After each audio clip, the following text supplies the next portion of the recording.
Where's the video? There it is. Hello and welcome back to the Let's Backflip show. I don't know if I have audio. I think I do. We're doing so many different things today.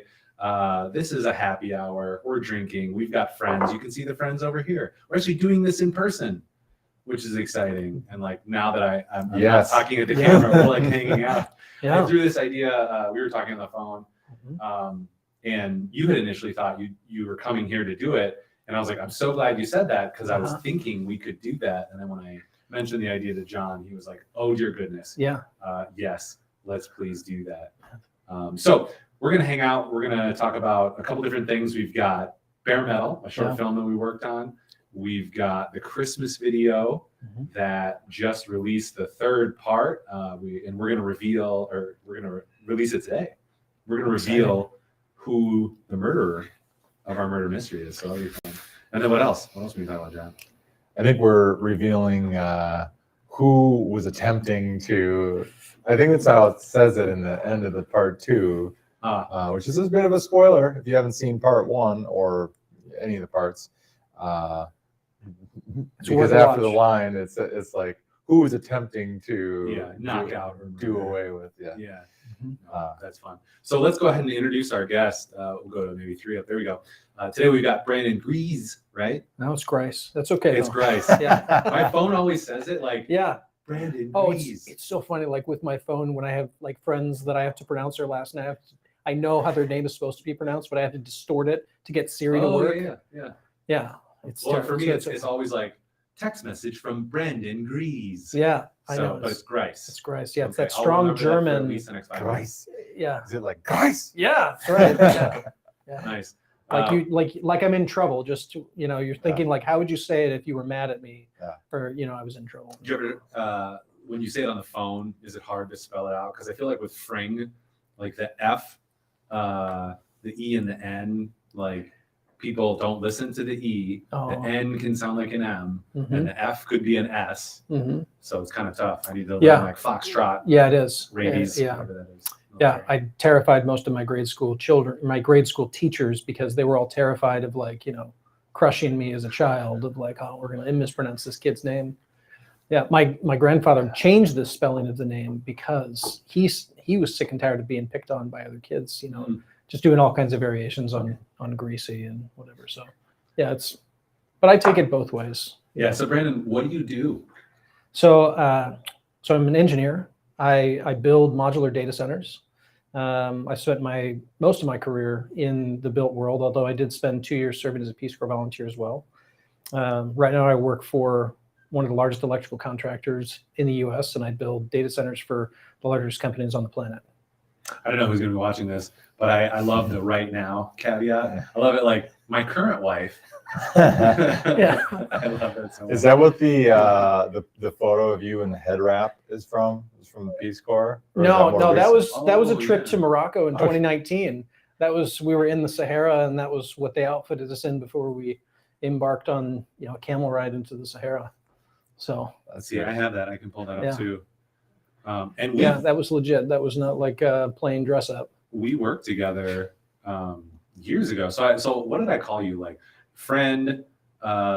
You said documentarian now, and I don't know. Well, yeah, it's like there. And we made some corporate. We've done some corporate work together too. And director. Yeah. Yeah. But we started off working together, right? Yeah. Compatriot. Yeah. Yeah, we've been working together since 2014. Like it's now, since we're in 2023, that's like 9 years. It's like 100,000 years ago. Yeah. That's crazy. Yeah.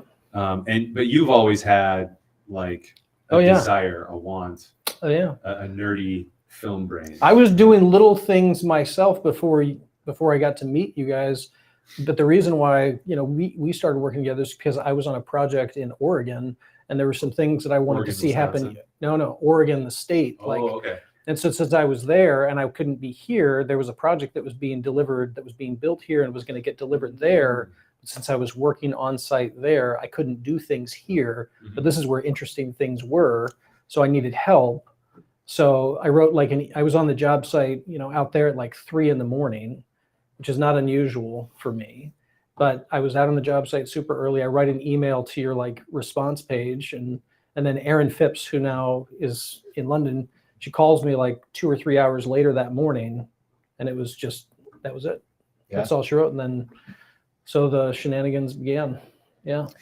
I was thinking, and it feels like going backwards in order, but it might be the most relevant way to start because most people in the last week have been asking me the connection to you because you're in our Christmas video. Who's this guy? Why? Looks exactly like Jeff. Yeah, Like, right. in the They're like, short. wait, did you get Jeff back? So Jeff, that most of the viewers would know that Jeff was our editor for many, many years. And you and he have similar looks, similar style. Yeah. And so they were like, oh, is that Jeff? I'm like, well, no, I suppose it looks enough like him that if you don't know him well, that you think. But then the next question is, wait, why is one of your clients in that big of a role in your Christmas video? I suppose we haven't had a client in a role in the Christmas video. We've talked about it in the past. And Max has just played special guest for many years. Yeah. From almost the beginning, even when he wasn't working here. But you're like our first special guest who's a client. So so that's pretty special. I think that's like the entry point to like, starting with where we are now, and then you get the screen that flashes back and it says, 10 years earlier. Yes, yeah. So, and we will reveal that once the time is right. The murderer was. Yeah, indeed. But yeah, we started working together on probably some more corporate style projects. Yeah, we needed to do, I think there was it was editing together like a time-lapse video, some of the modules we were building. And then later on, there was some things that finally, like the main corporate office actually started to get you guys involved with some projects. You did this large culture video for us as well several years ago. Yeah. So it's been a dabbling in a bunch of different small projects. I was trying to recollect what they've all been, and I'm losing track of it. We did a very goofy, which was stretching the limits for the corporation and the brand. Did a very goofy safety video, or series of safety videos. Yeah, that was good. Those are with TC, right? Yep. Yeah. It was very funny with special effects and everything. Yeah, that was good. That's how we do it. Yeah, it was about being awesome, right? Had to be awesome. Yeah. But then, so we've been doing these little pieces. I'll just fill in some of the gaps in the story because I think it was few and far between.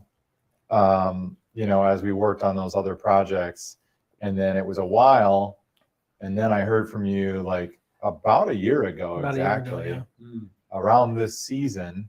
You must have been musing over Christmas holiday, setting the intentions for the year ahead. Yeah, you must have been sitting in front of a fireplace, just thinking about thoughts, and then Brandon reached out with questions. Well, and you film. had been wanting to do something, wanting to do film, and for a long time. You talked to us, you talked to John about it, and John encouraged you to find something, a film festival, or just find a reason to produce something. It'll give you constraints, it'll give you timing, and that's exactly what you did. Yeah, well, really, like the nudge from our conversation, John, is so like when I was a real little kid, it was, the short list of things that I wanted to be. It was like astronaut, spy, actor. The spy actor were kind of like attached at the hip because I really liked the Sean Connery, Roger Daltrey, the guy who was in the early 90s. Ron's been to space too. So exactly, right. So it was like that was it. Like that was the thing. And then I got a little older, and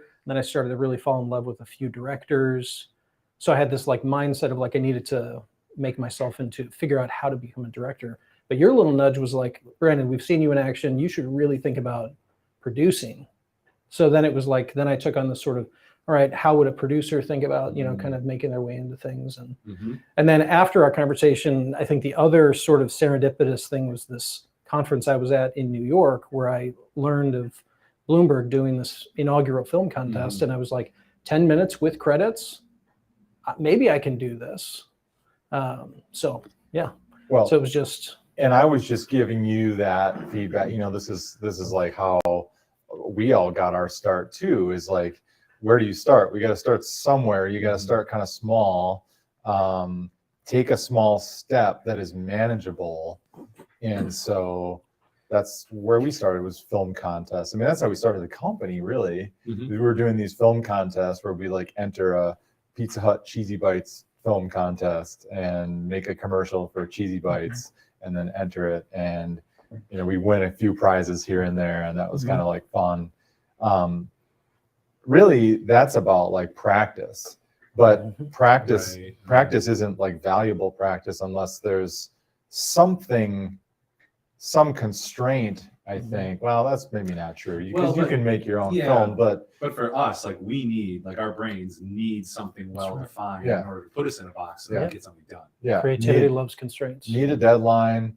I need the constraints. I need the length. I need what, you know, needs to be included. And then, okay, now I can run with it and come up with some idea. So we did that several times, and then eventually we started landing some projects. But to get you started, that was, again, my thought was just like, well, it's very, very difficult to just start with like, want to do something at some point with somebody, you know. It's like, okay, well, we gotta, but yeah, you were, and it would have been great. Like it all worked out. I mean, more spoilers of the story. So far, so good. We did it. Yeah. And we made the thing, but yeah, I mean, that was, it turned into, so I had recommended the 48-hour film contest, which is something we've done before.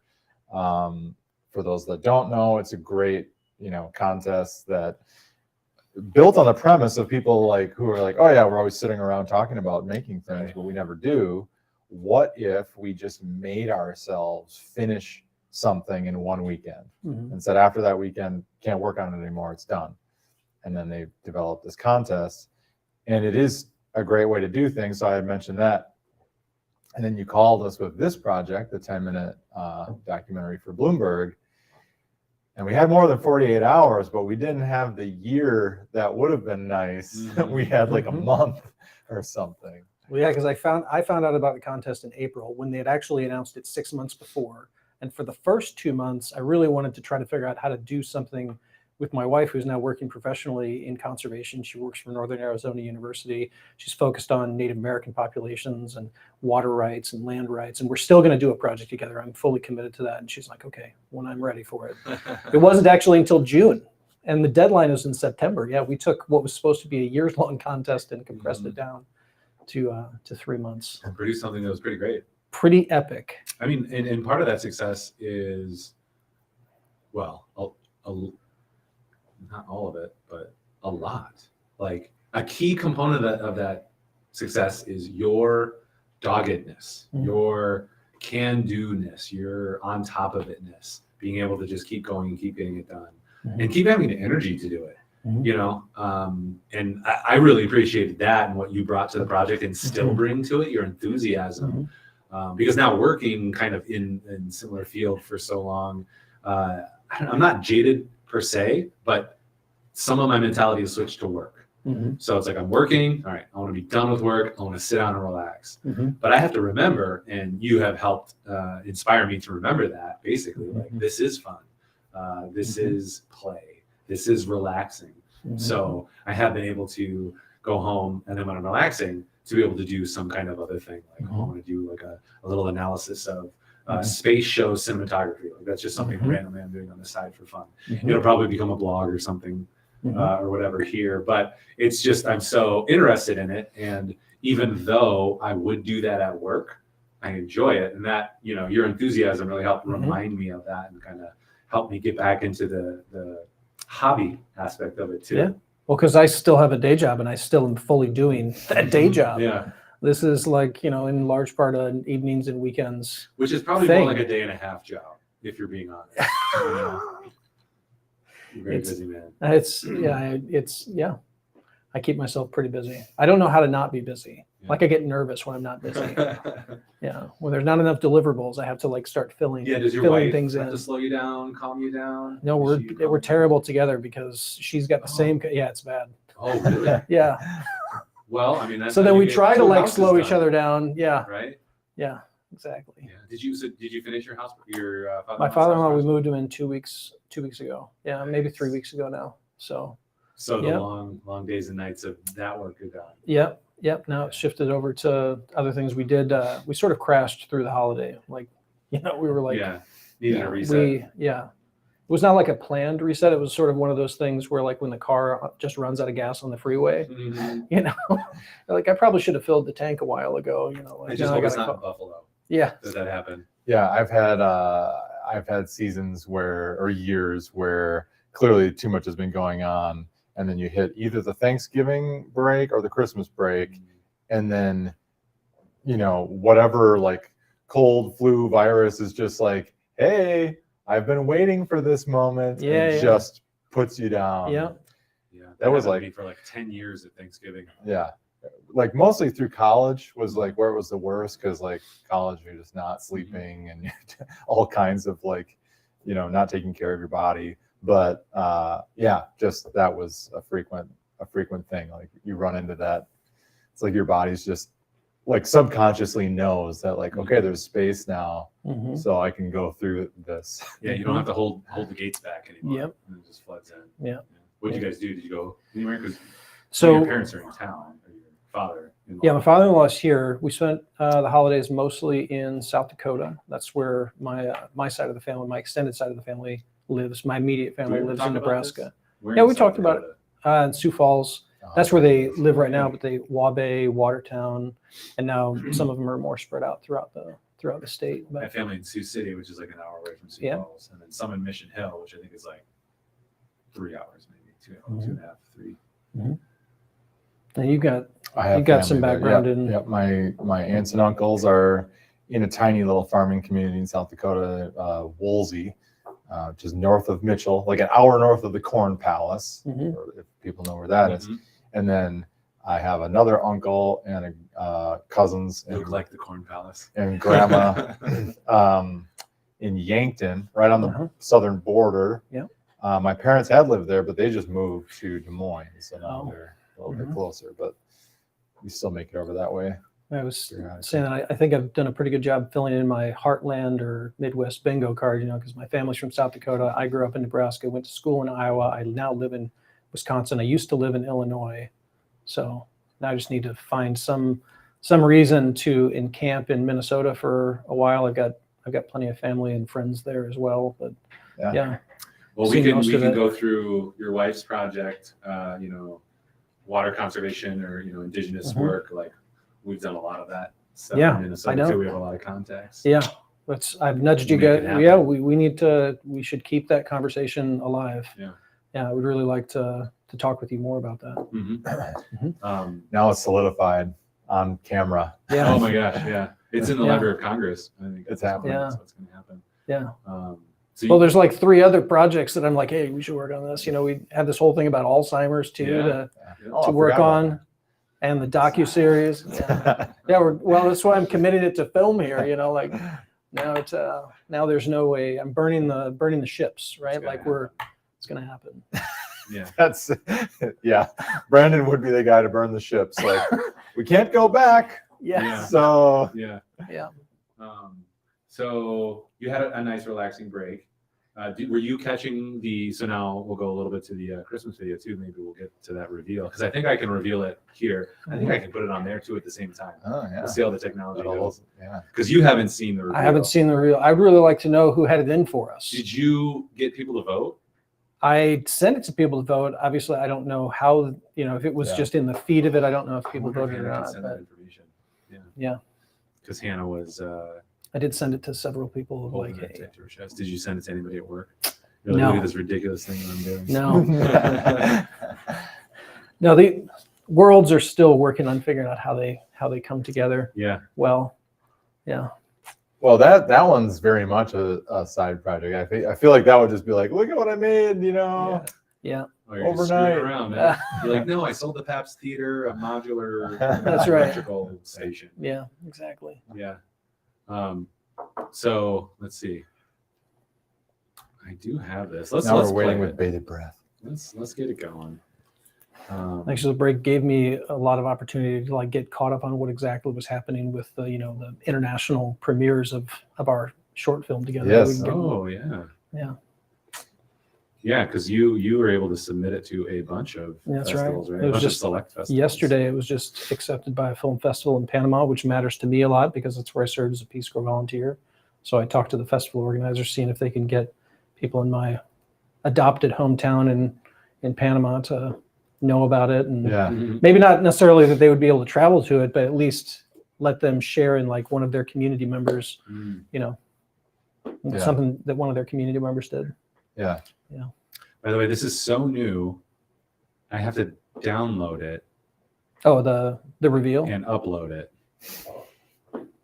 Yeah, there's one that's sepia, one that's not. Do you know which one I'm supposed to do? I don't know. Oh wait, that's something else. Today at 10:15. Okay, part 3. This has everything. Okay, this will be fun.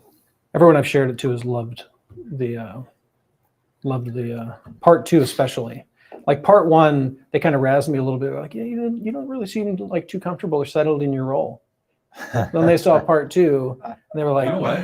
They can come at me because I thought you probably more than anyone else was more set in your role. Because like all of us seem to be like, it's like a affectation or like a funny thing that we do, like a version of us. I mean, and you an exception as well. But we're like a whole different character. And I was seeing that character when you were playing that character. So don't listen to those. Don't listen to the naysayers. Yeah. One of the guys who's the one who was doing the audio, he was like, "Are you just like paid talent as like the actor here?" And I was like, "No, I'm not an actor." Yeah. It was great. That was a lot of fun. I think again we knew. If it's still not explained to people who are watching, like I think after working together so closely on such a huge project with like late nights and all the travel and all the conversation and all the discussion, we were like, yeah, Brandon can do this. Like I know the amount of like energy and like prep and work that you will do to do the role. Like we would love to. Well, yeah, I'm not gonna go down that road. It was fun. We knew it We'd would love work. to kill you off. Yeah.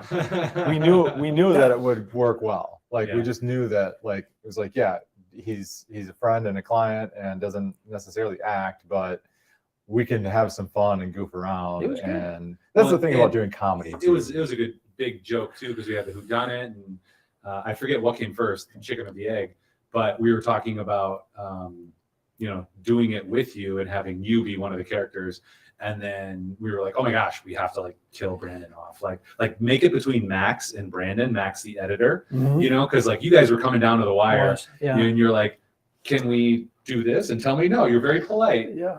But as soon as you have an ask, Max just, he's like, and he's polite as well too. And he's like, I don't know if we can do that. But like he's losing his mind. We should have all those pictures queued up for this conversation. Yes. Yeah, like the pictures at the last day. Photos of us just like sitting in the edit suite trying to like maintain focus through the end of the project. Max is amazing. Keep your head there.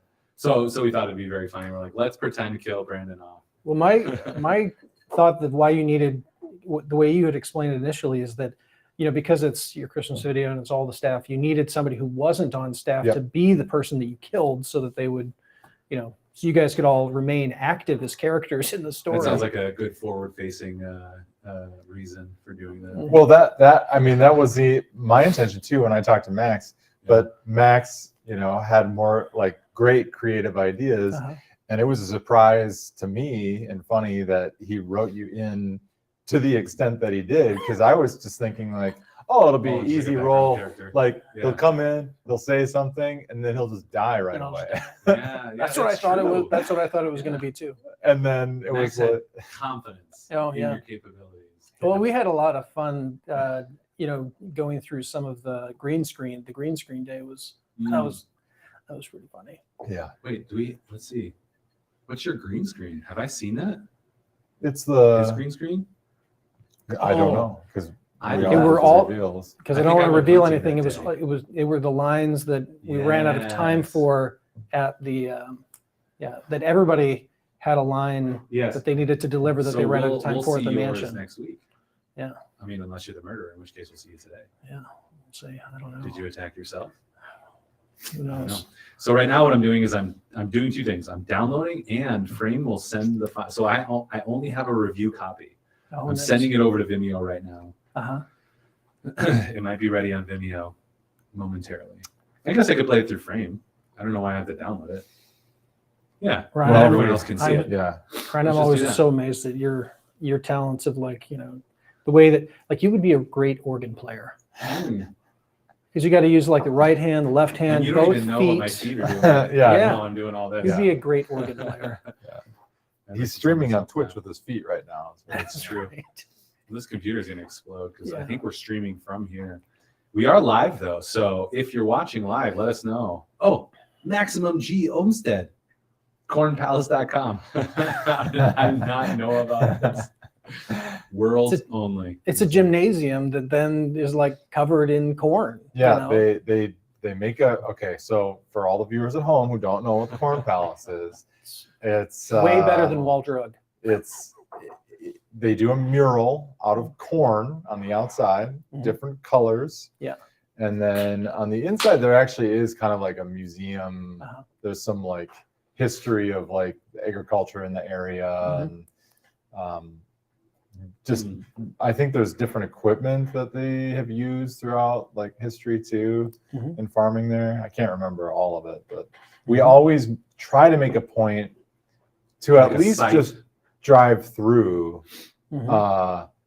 rather than hitting the bypass. Like just Mhm. drive through the downtown, and it's still fun. I think it's still a memory, nostalgic, memory for the kids. Is like we go by, it's like, look, there's a Corn Palace. Oh, look, this year they have, Mhm. whatever it is that they have.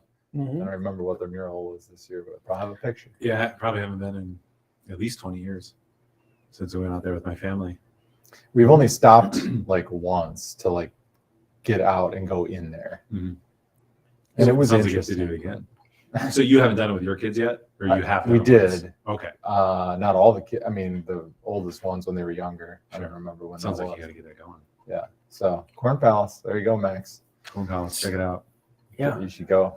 Max also says your video will be available next week. Spoiler.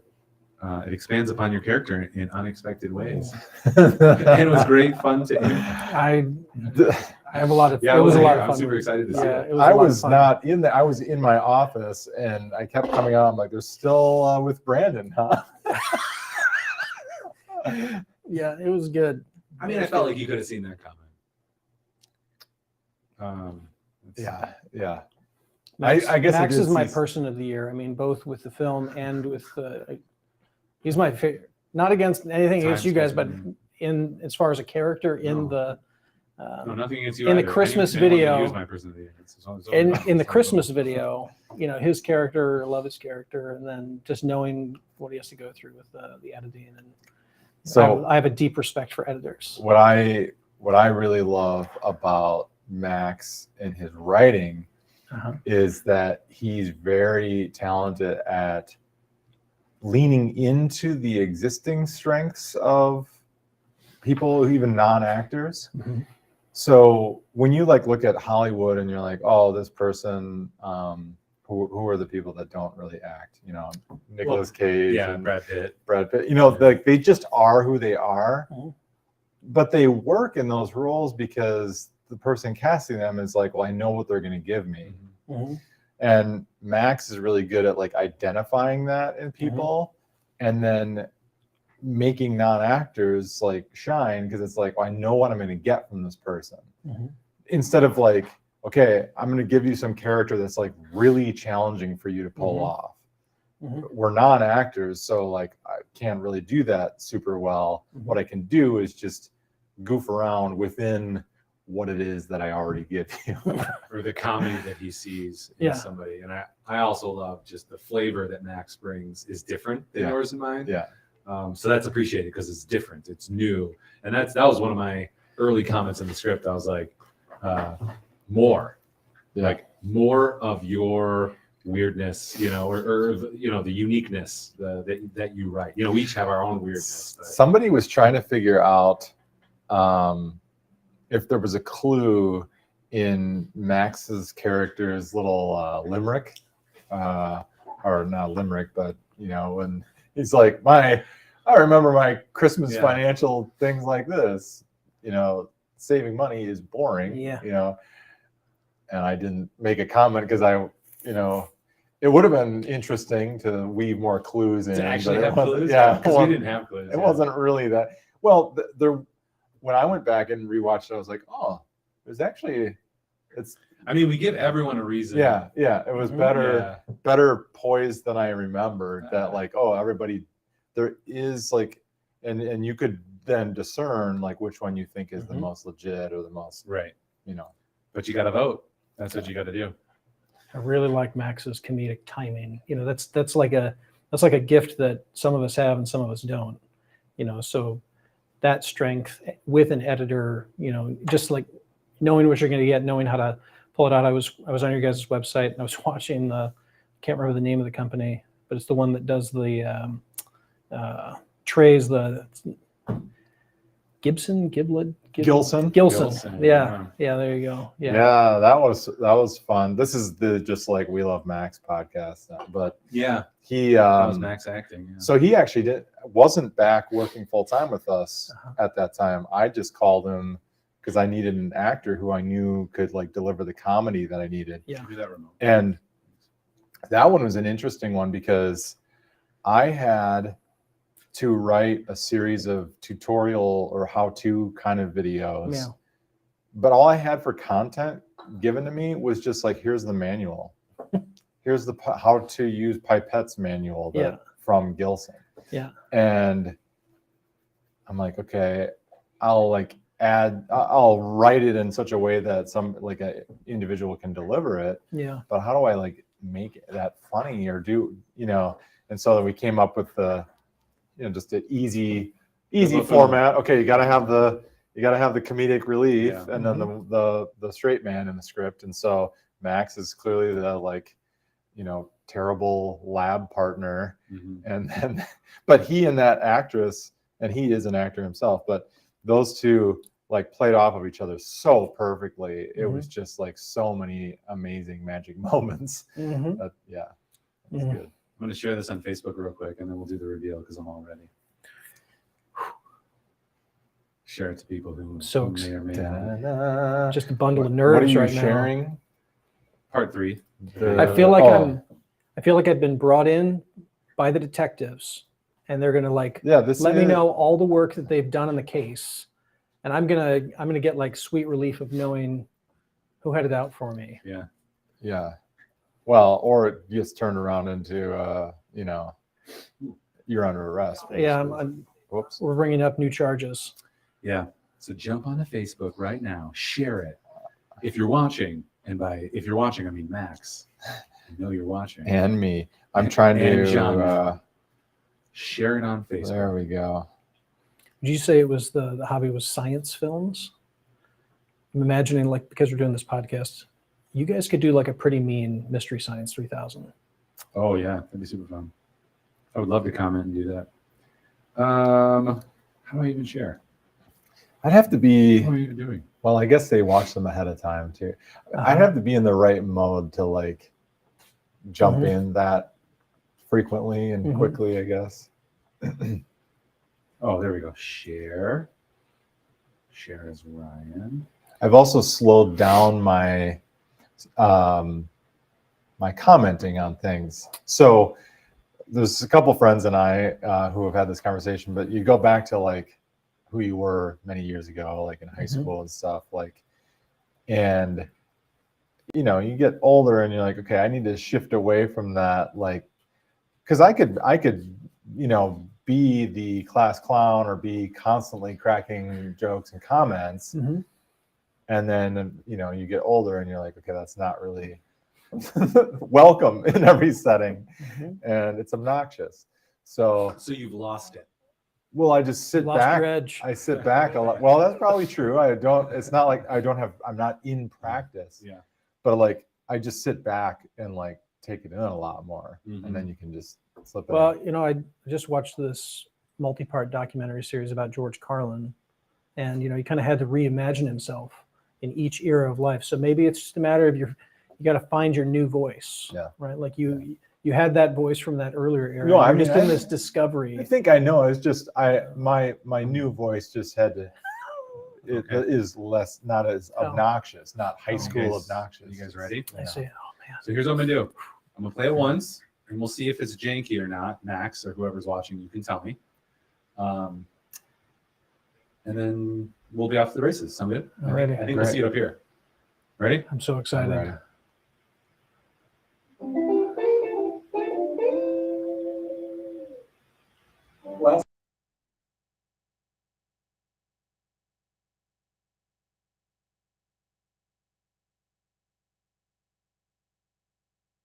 That was my fault. Here we go. We'll go live with it. Scott was so good. As the straight man, Scott was so good. Okay. Yeah, I'm gonna mute room audio. Here we go. Muting room audio.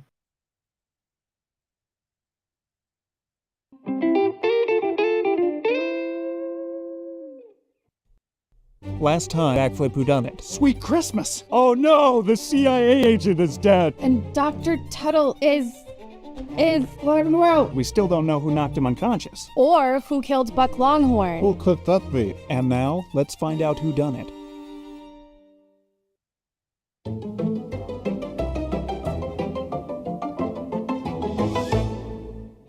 All right, I'll admit it. It was me. After years of disrespect and servitude, I just couldn't stand it anymore. Yes, Dr. Tuttle. No, thank you, Dr. Tuttle. Please, Dr. Tuttle, eat my food. Dr. Tuttle, you're right.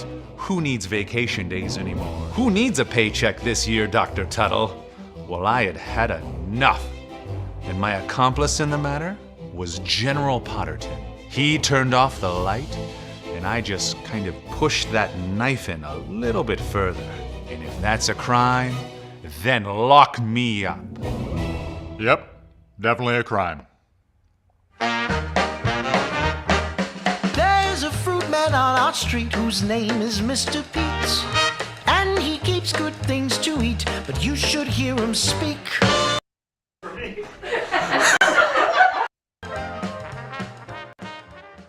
Oh no, the CIA agent is dead. Just for me.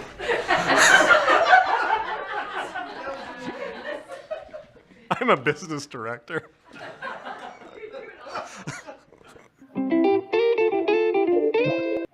That was a lot There of you fun. go. That kind of worked. Might have been a little glitchy. Let me know. I'll link the Vimeo once we get that fixed.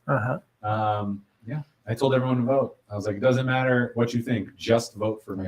Yeah, Here's the real I did joke. see that. Is I did see he's that. going to jail Yeah, now. yeah. I was like, what's the definition of winning? I feel like getting away with it is, Yeah. is you know. Yeah, the real killer was Buck Longhorn, the investigator all along. Thing about Scott too. So in the in part one, when Scott's character gets introduced, the change in the expression on Scott's face when he gets like he picks up the cupcake and he's so excited to be holding the cupcake. He's got like stern. He's got this stern face. Then he looks at the cupcake and like has this like childlike smile. It's like one of my favorite like 10 seconds in the whole thing. It's just watching his facial expression change. That he says he's not an actor. He says he's just a business development guy. But like that was some talent there. Going through that whole range of emotion. He knows how to channel childlike joy. Yeah, yeah, it was good. Here, let me see. I'm gonna try to stream just the video. Max said it was choppy, confirming what Luke said. Let's see if this works. Maybe just streaming it. Oh, you know what? I think I can like upload it to this directly. Put it in as a piece of media. Add a or source. something. Yeah, exactly. Background music, presentations, storage. Share a video. Upload video. Here we go. Yeah, this will work. And then we'll stream it directly. We'll get it there. This is how the podcasts are. It's like people are in here experiencing work with us. Yeah. It's just That's the business aspect of this podcast. this is what it is. You No pointed. filters. You're No, something. I wasn't. I was just being present with you in the moment of like, yep, no filters about it. No Just filter. That's how we do it. Also, I've got something in my drink. We didn't talk about our drinks. What are we drinking? This is a happy hour. Oh, mine's gone. Do you need a refill? You can refill. So I had I the can refill you. Seed Lip. Is Oh, the the NA? brand. Yep. Oh, Seed nice. Lip, non-alcoholic. Are you NA January? Spice. I'm yes. Yes. So far, I wasn't as of January 1st because I was at Phil's I house wasn't when I was drinking. and they, we didn't get to spend any time with them. They were sick, and I was like, yeah, we're gonna hang out and have like a belated New Year's party. But since then, so got what I'll probably go sneak out of that fridge there is this Athletic Brewing has this really good NA beer that I like. So did that, and then what was the tonic back there? I got one of the little bottles, Fever Tree tonic. It's good. It's just tastes a Oh, little look bit at this. What is It's the magical. what's the macros on there? It's 90 calories, so it's not great. I'll stick to my 90 calories. 21 carbs. But you know what? Right behind that one, if another little elf goes and grabs another one. So this is the Athletic Brewing Company All Out Extra Dark. It's quite good for like a, any dark. Ooh. The Athletic Light right here. This has become a commercial. See what else he hands to me over. The Athletic Should like Light. be grabbing into like a magician's hat. Maybe You I know, should just- maybe I should have this one first. To see it by the end of the day how much I've eaten or whatever. Because I'm getting back into tracking too. It's January. It's the time. Yeah. It's the time. To So renew. Athletic Light, 25 calories, five carbs. Yeah. And it's a pretty good. Is it like a Pilsner? Yeah, just like a very light beer, but it's refreshing. I've got what I think is Benriach, a blended Scotch whiskey, which this was the prop that we had at the Paps. Yeah, the mime and the mime's assistant Is- definitely, is made it a dent. Made a dent. They were imbibing. Is it still the prop liquid too? Oh no, yes, yeah, it's 100% apple juice. Mhm. It's gone bad though. I'm pretty sure it's alcohol. Yeah. So I've been watching closely in films lately when alcohol features on screen and trying to kind of do an informal survey of how often it's vodka, because Or if since you think it is liquor or not. well, I'm certain that it's like water. I'm almost certain, which is why I'm thinking my hypothesis is that it's easier for them to use tequila or vodka as the alcohol of choice because it's the easiest substitute for water. But in those examples where it's a brown spirit or, what is the brown spirit selection? Because at least like with wines, I'm sure they could easily substitute that for like grape juice or whatever. Because if you're on set and you're doing the same scene like 10 times in a row where you have to, whatever. Depending I don't know on what the actor and the director. Maybe I wonder ice. if- Maybe yeah, I was iced gonna tea. say there's probably some actors where Yeah. they're just like, yeah, just give me the whiskey. Yeah. Mhm. Yeah. Like- Anybody who has a mustache or facial hair They're like, probably I'm just drinking this in whiskey. my trailer anyway, so we might as well just. In fact, just bring the stuff from my trailer. That's the one I like. That was actually a really good byproduct of this Christmas video.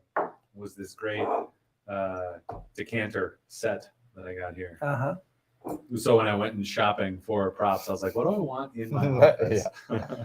So for my 40th birthday, we went to Kentucky. We went on this bourbon trail visit. So there's quite a story behind it. But in essence, I came home with quite a haul of things. You got some, what is it, Buffalo Rare? I have Or I have Buffalo Trace. There's Eagle Rare, but they Eagle didn't. Rare. There wasn't. Eagle Rare wasn't available today. Blanton's was available the day after we visited there. In fact, we went to Buffalo Trace and we did a tour of the distillery, and there were pallets of Blanton's that I was like standing in front of. Like I had my hands on the pallet, and they're like, couldn't have it that day because it wouldn't was let you already have it. allocated for something. You should've Well, brought lo the and behold, it was chickens. allocated for the next day. It was allocated for the release the next day, but we were elsewhere the next day. Yeah. So now I have this massive backlog. My wife and I are swapping bets on. She thinks it'll be around for 15 years. I think it'll be around for 10, but neither one of us thinks it's Oh, the all going to alcohol be you brought gone. back? Yes. Well, when are we having the alcohol tasting? Because then it'll be around for one day. Yeah. Yeah. We'll have to make a serious dent in it. So And then we'll have to head down to Kentucky again. I'm telling you, it's definitely worth the trip because the price on the secondhand market for all this stuff is cost the plane ticket alone. Like, if you just, Oh yeah. if you get to a dozen distilleries and you Eagle go Rare. to the distillery, and if you took a trip for a And week, Buffalo Trace. you would be on the upside as far as, total investment, right? Mhm. Because the thing is, you do have to be there for a while because it's kind of like luck of the draw of what thing is getting allocated that day. Okay. Yeah. Yeah, like the Eagle Rare was one that I bought for like $90. You couldn't find it anywhere. And then my dad's neighbor brought it over because he found it at Woodman's for $30 or $27 or whatever the actual price of it is. Uh-huh. You win. You got one of the magic special chairs. chair. Yeah. Oh, I used to have one of those in my dining room as well. We call it the trick chair. I'm gonna try to play this on the cloud again. I don't know if you guys will see. I can turn my laptop around, but I want to play it for the people who are on the stream to watch it. So we'll watch again. This Last time on Backflip Whodunnit. Sweet Christmas! Oh no, the CIA agent is dead. And Dr. Tuttle is well, We still don't know who knocked him unconscious. or who killed Buck Longhorn. Who could that be? And now, let's find out who done it.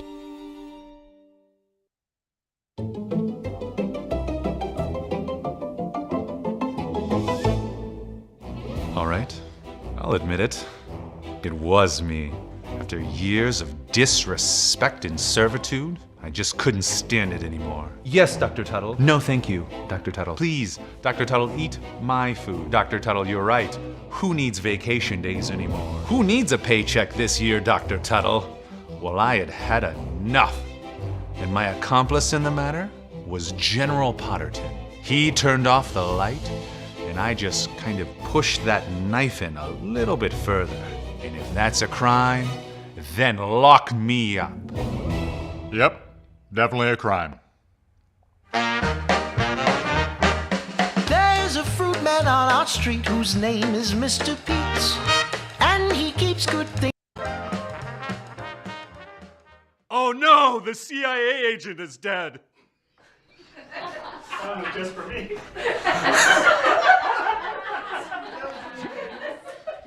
I'm a business director.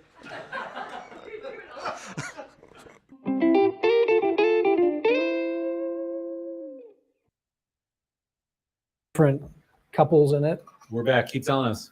Yeah. You're gonna do Christmas card. Themed Christmas cards. Yeah.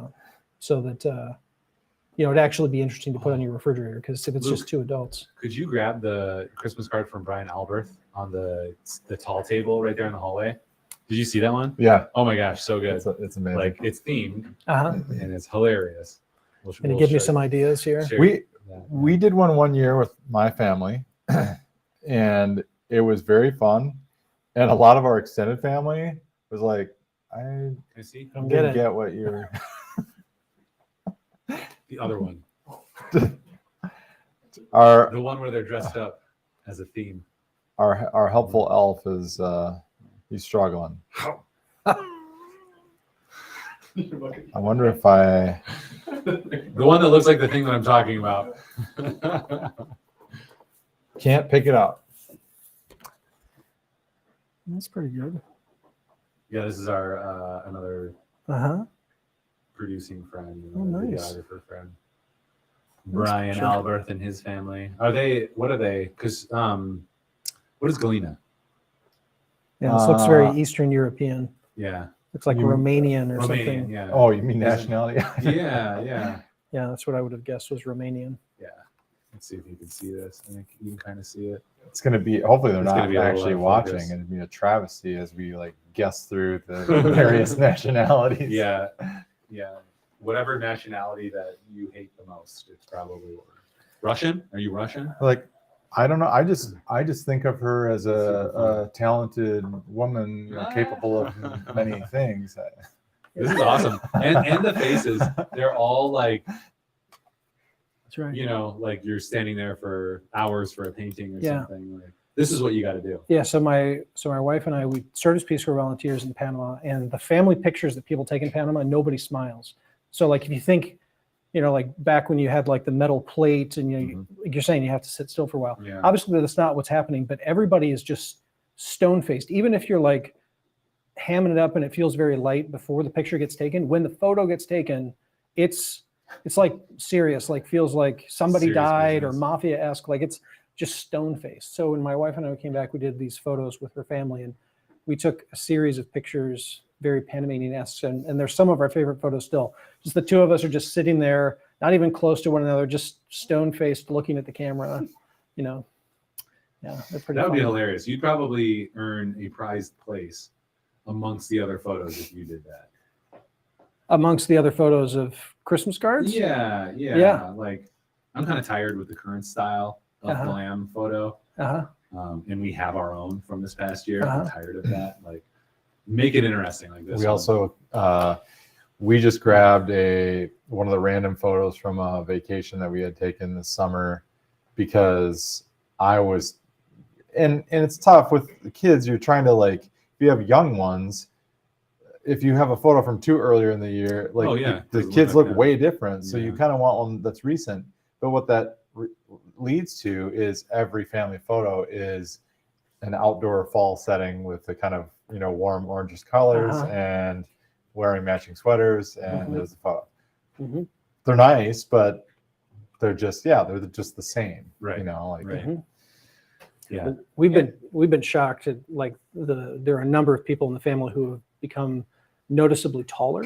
They're like, how did this happen? Like, in the last year, several of my nieces and nephews have gone from, small people to, like, taller than their parents. Yeah, we were in a state of shock. We weren't even noticing the settings. We just in shock. Yeah, my oldest turns 14 in 2 days, and she's gotten really tall. And I didn't realize it until we were looking at pictures. looked yesterday like with she Rob. looked like she's taller than Monica in one of those recent pictures. It's funny. we I don't had. think she is, but when they stand around each other, she looks taller. Yeah. Mhm. But it must just be the old slouch. Like at the end of the day, old Yeah. people are like 2 inches shorter. Uh-huh. I think that's just what it is. Well, and I guess the other thing is just perception, because when you have,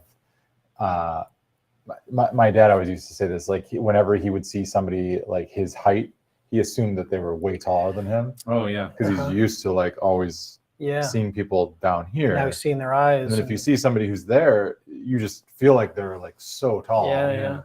They Yeah. could still be the same height or whatever. Yeah. So maybe that's It's true. But she's gotten a lot taller. I didn't realize Mhm. until we were looking at those photos. I was like, you're right. Mhm. She has. She's probably not that many inches away from me. Mhm.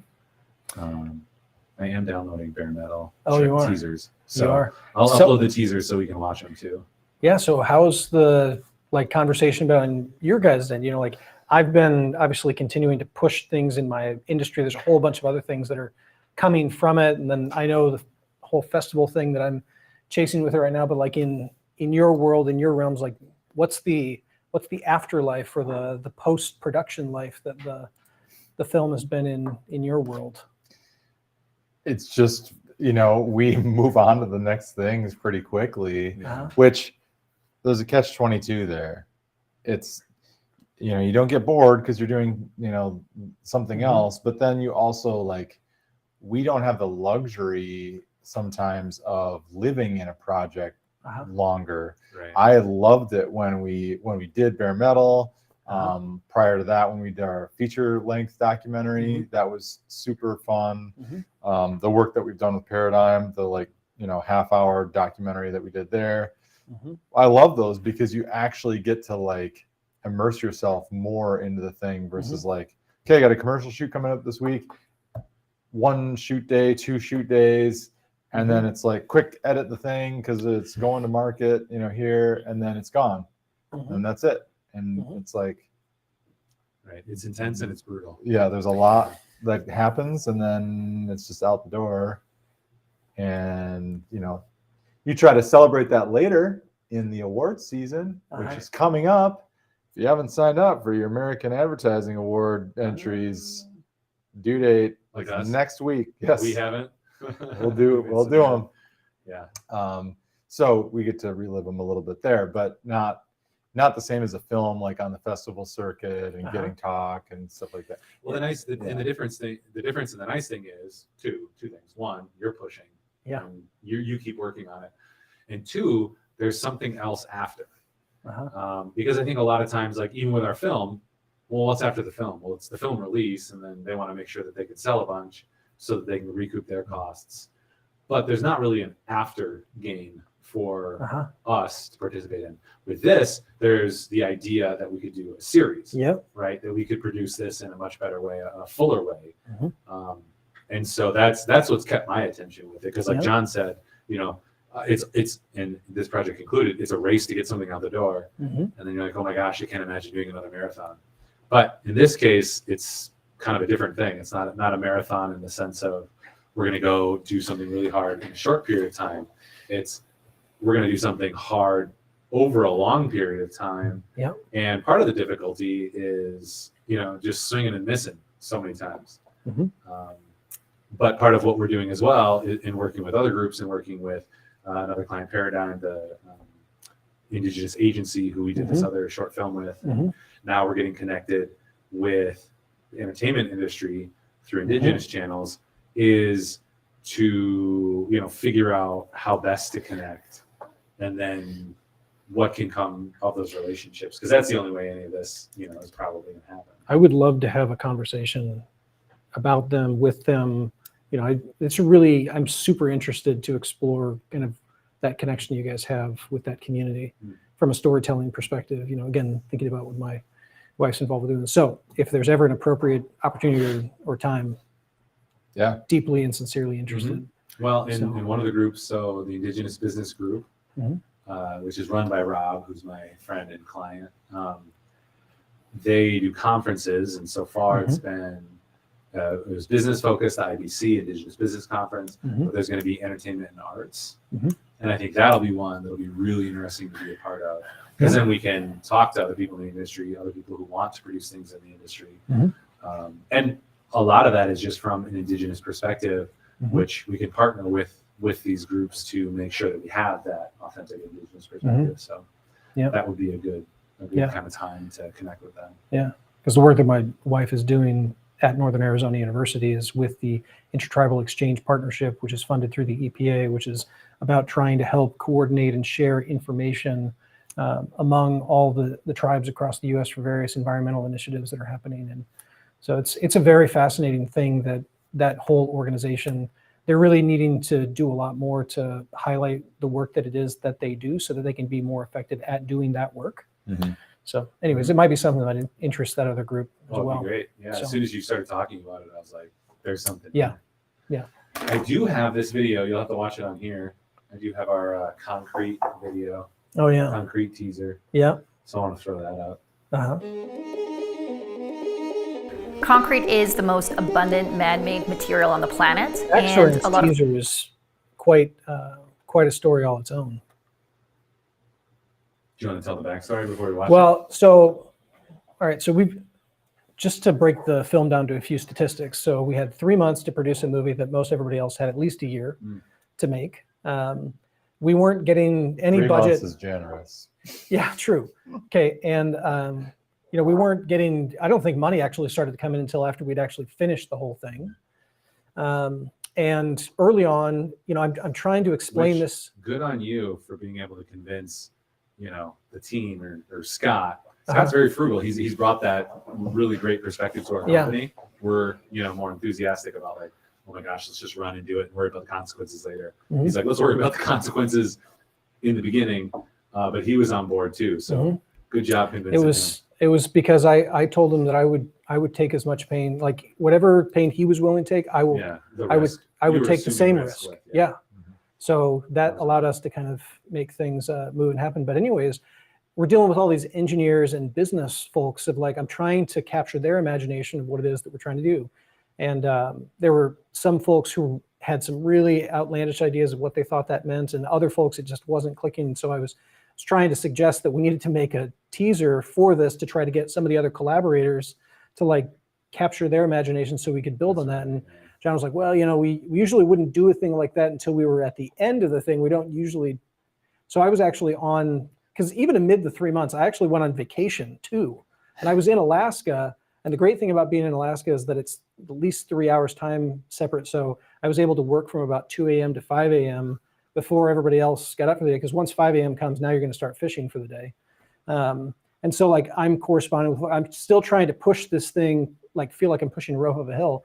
I didn't have any idea that John had taken it to heart about this idea about a teaser. And then on my last day, when I'm leaving Alaska, I get this email of like, hey, we decided to go ahead and make a teaser. And then an hour later, I was on the phone with Dean, who's one of the big contributors to the project. I share it with him. He shares it. It was like immediate. I mean, this was the speed that this project had to go at. So right. The project wouldn't exist were it not for two things that John did amongst the many things that other people did. So there was a conference in Chicago, and John was like, yeah, I'm willing to come down to Chicago for a day, which got us the interview with Christy, who's in this teaser. And then it was John seeing through, and I'm sure you guys were all involved with it. I don't mean to, heap all the praise on John, but then the choice to make a teaser, which might not have been something you would have done before, those two actions made everything else possible. Coming down to get the interview with Christy gave you the material for the teaser, and then the choice to make the teaser made it possible to get all the other collaborators. Well, and it's the difference, if people aren't in the industry, they maybe don't know the difference between films and client projects. Like the film project, there's not like a client there making a specific request and saying, I want you to do this, and so here's the budget to make that happen. Well, and the end product might not be that dissimilar. Yeah. But what leads to it is very different, which is what you're talking about. So here is like, okay, we're hatching this idea. We're trying to find people who might be interested in it, and then say, if you're interested, would you give money to that project? And so you've got a whole different sales pitch that you need to create. And so that's where, when we finally figured out, like, I think the only way to get this off the ground is to like get something in the can, cut something, because people have a hard time imagining what something's gonna, look like. And then once we had that, you were able to, you guys just kind of ran with it. Like, and that was just because of our confidence of you and how we've worked together in the past before, how you've made things happen, how you open doors. Like we just had confidence, because at the end of the day, again, the most fiscal decision there is, can we assume the risk? And we were stoked about the project, and Scott was kind of the one who tips the balance in that regard, and is like, I think, with these first initial things, we can totally do it. So then we were able to do that, and then fly all over the country again without any dime in, being like, we're feeling pretty confident. We're confident in Brandon, and that's what we need. So that's been a fun process. So I do have this, and I can switch over here, and I'm going to pause our audio so that you can just.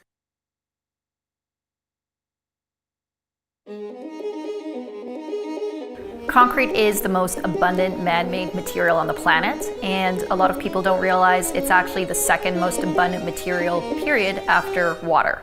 Because of the fact that concrete is everywhere, it has a relatively significant environmental impact. The production of cement, which is the main ingredient used in concrete, creates about 7% of the world's CO2 greenhouse gas emissions. If cement were a country, it would be the third largest emitter after China and the United States.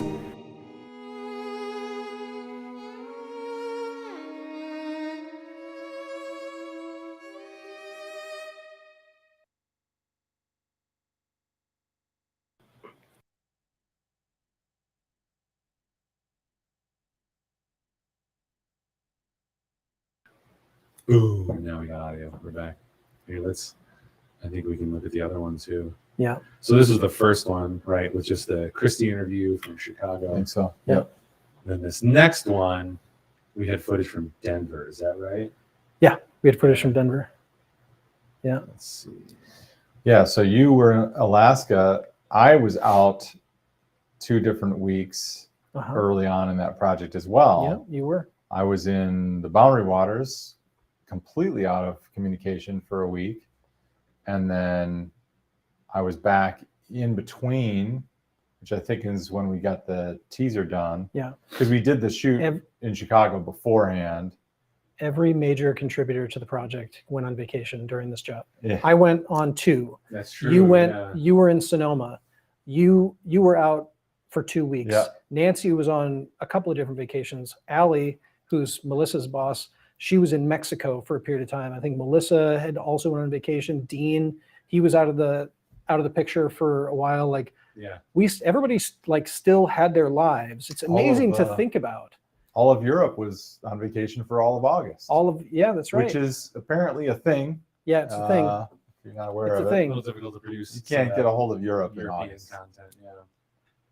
Like in Right. trying to explain to other people the brevity of time in which this all happened, I have a difficult time. Like, You kind of wish that, I mean, it's a great project either way, but like in a 48-hour film contest, people understand what you went through. And here you're like, somehow it would be nice to be able to bring that to the front to be like how Right. tightly it was done. Right. Yeah. And how polished and well it turned out.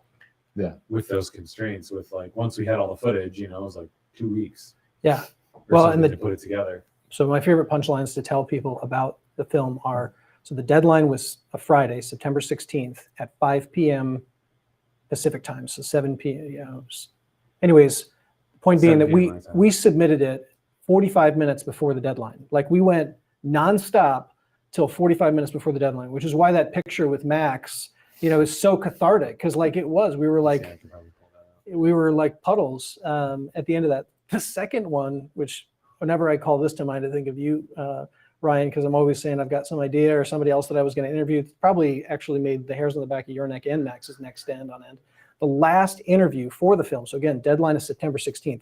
The last interview for the film was on September 14th.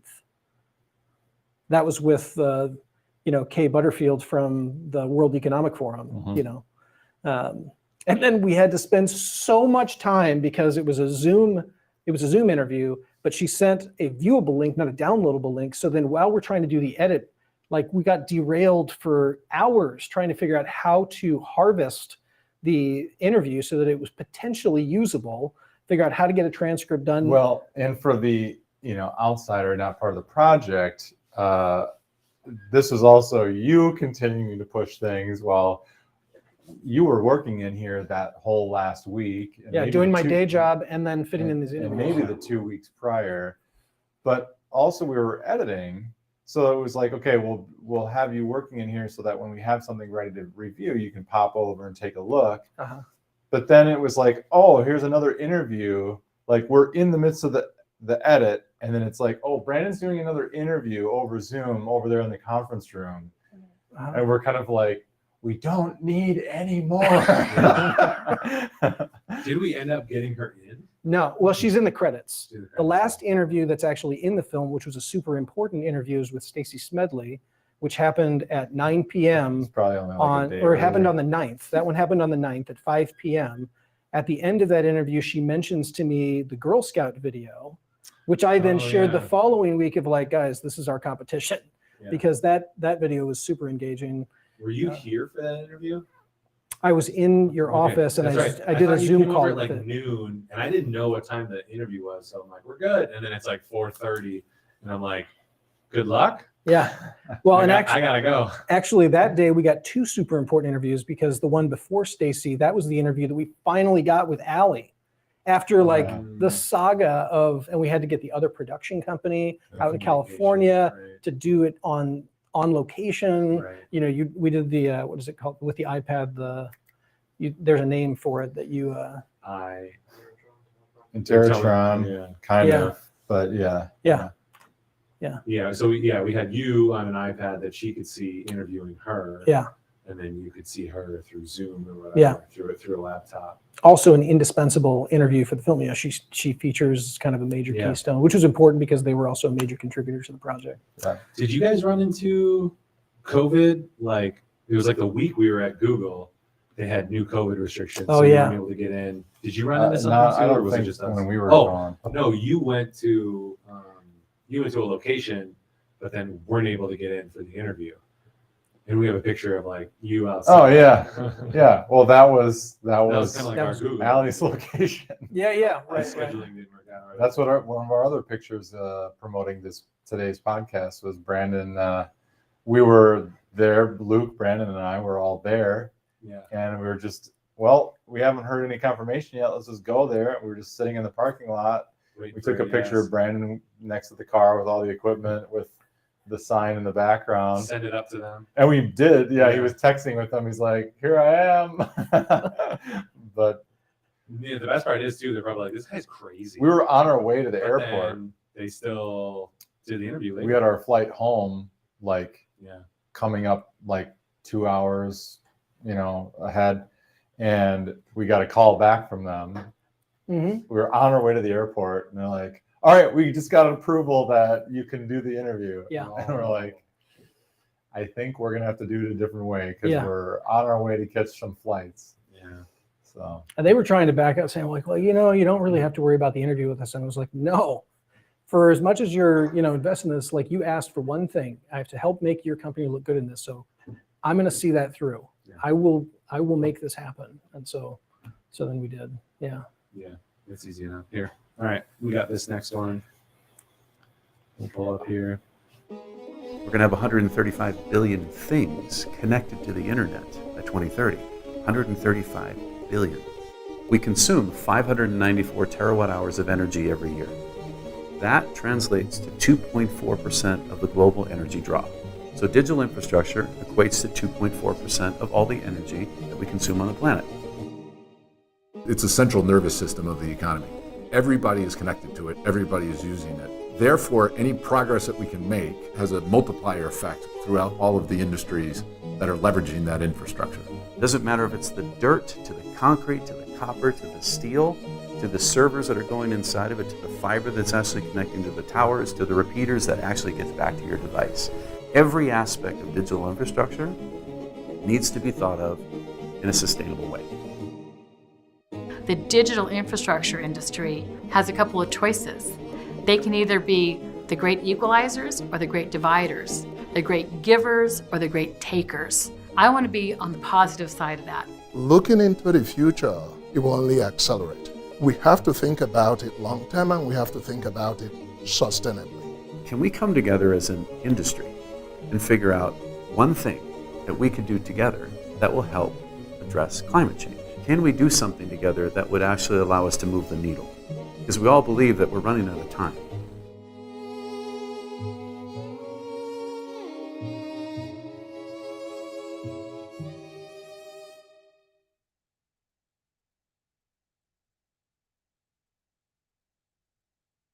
in tighter, cut to like some in between, and then back out. Mhm. So it was like,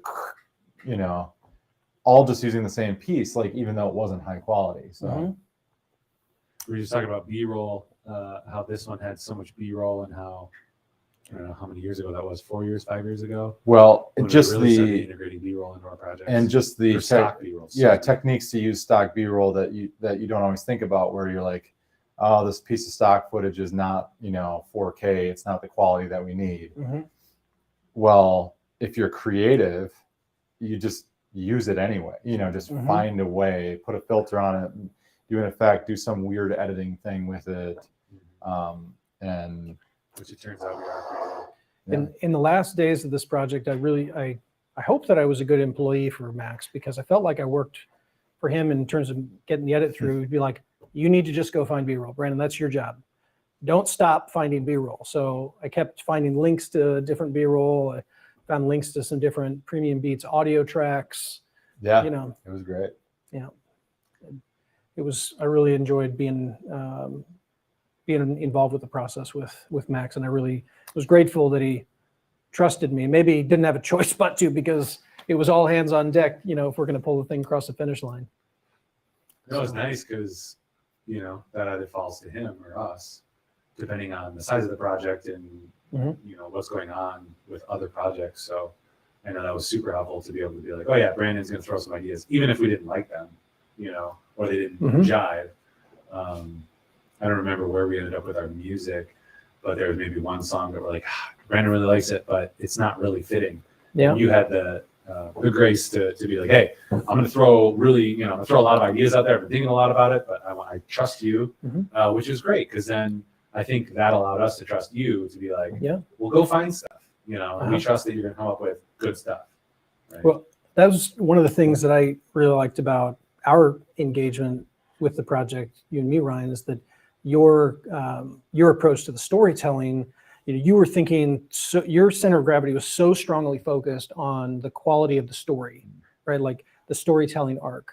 And, I was so focused on making sure we have to figure out how to get all these different characters involved because I need them later and all these different really important story elements. Yeah.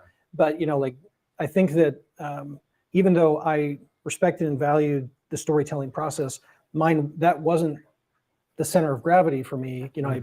It was for you, which meant that we were these two very strong forces. And then Max being there from a practical perspective of like, I only have these many seconds to work with. I think all of that creative tension actually resulted in a better project, Oh yeah, 100%. Yeah. And we find that, we kind of approach projects that way as well. And just having different opinions is always great. And that's why not being the same, all of us, even the four of us, is really nice. There's a term that I heard one time where they made a distinction between producer or just producing and creative producer. And I really liked that because a producer in general, people think of like, oh, that's just handling all the logistics. But a creative producer is like, okay, yes, logistics, but those logistics need to be tightly tied into the creative vision that's taking place in the project. Now, you were driving this project, and so you had a lot of the creative in your mind already. So you were very much the creative producer. But in other projects, maybe more traditional division of labor where the director is like handling the creative, or maybe if I just tie that analogy together, if Ryan's like looking for some story element, then there's logistics that you have, but the producer also is working on creative to like, okay, so I know we're lacking this piece of the creative vision. I have a list of names and dates that I can use that are available and various places we're going to be traveling and whatever. What can we, make use out of those to serve the creative vision? So like, I really like that term creative producer as like what we do. We're also a small team. We don't have the massive division of labor. It's like, I have very little use for somebody who's only handling logistics that can also be thinking about creative or other parts of the project or digging for B-roll or whatever. Yeah. Because that was a thing we didn't have a lot of time on this project either, was like shooting B-roll. We got a little. No. Well, there was that one trip down to Texas, which I wasn't even there for it. It was just, just you, Lucas, and Ryan that went down there and did some drone footage. Almost lost the drone, because they had just poured concrete and they were riding over it with, there's this piece of equipment that has these massive fans on it. So you're basically air riding on top of the concrete to smooth out this massive pour. So they fly the drone over it, but obviously there's a lot more turbulence, because this is shooting air straight up. So apparently the drone passed over this piece of equipment. There's a shot of it. I think it's almost the first shot of the film. And I think the drone like almost tipped sideways. Ryan was able to recover it, but yeah. That's great. Yeah. It was such a fun all hands on deck thing. So every time I see Hannah, I mention to her about all of the feedback that I get about the credits. And she really tries to play it down like it was just this small element, but it was so well done. Even just, I think that was being done the day before that the thing had to be finished, but it was so well executed that, everybody nobody tells you that it's a nutrition label, but everybody just intuitively gets it. And it cements certain ideas for people with the film. I think Scott actually said, this is one of the best credits that I'm actually willing to stick around for. I think you had said earlier on, nobody sticks around to watch the credits anyways, especially when you're talking about like these student project films where it's like minutes of all your Patreon followers, etc. It's like our part 3 of the backflip video. It's half credits. Yeah. One of the other things that was really special about you with it is that you had so many moments of like little genius insights. Because one of the other things that really makes the movie special for a lot of folks is that moment when Christian is just sitting silently.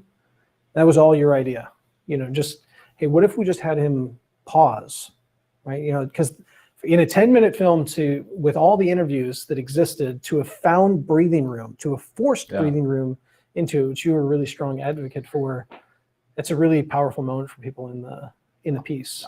I mean, that I've learned a lot about that because and I think it's a successful project, but the feature-length documentary that we did suffers from the same struggle. Is like there's so much content, there's so many people talking that it's like sweating here. It just goes for like the whole time, and like you realize like, oh, a 2-minute video that's like a promo, you can cram it full with content the whole way and just have it be talking the whole time. But if you do that for 2 hours or an hour and a half or whatever, your brain just like turns off. Yeah, at some point the words don't even. Well, the words like don't make any sense. Having space. Oh, yeah. In the film. Yeah. We learned that with Power in My Hands, and I think we got some. I would have loved more space in that film, but in this one, the 10-minute, it's a 10-minute like just coming at you flurry, and then we was talking about the moment with Christian where you like stop for a second and just let him like think on camera. That there's a lot that's communicated in that moment. You didn't need more words there. There were several moments of pacing like that I think really helps the whole piece succeed. Yeah. Because like you are drinking from a fire hose, and you probably need to watch it twice at least in order to understand what's going on. Like I watch it and I, know the material a lot better than 98% of the people out there. But even so, I only catch a little bit of it. So I think those moments of pause allow you to actually think and collect and recollect and understand better. So for the Bloomberg Festival, they shortlisted the top 5. They got over, I think they said now in the end, it was almost 400 submissions, and it was 38 countries, and it was a lot. And they shortlisted 5 for the film festival, and then they had 1 finalist. So we did not get shortlisted, but I went to the film festival. I knew it going in that we hadn't been shortlisted, but I wanted to thank each one of the jurists personally, for helping kind of like catalyze my own creative journey. One of my favorites was getting to shake hands with Ed Begley Jr. and, that he encouraged me. It was like, we need more from you.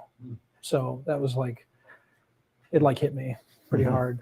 But all the jurists, when I mentioned, they were like, oh, which one is your film? Because they were thinking that it's just the people because it was a pretty small gathering in reality. Yeah. They were like, which one's your film? And I was like, no, it's not being screened tonight.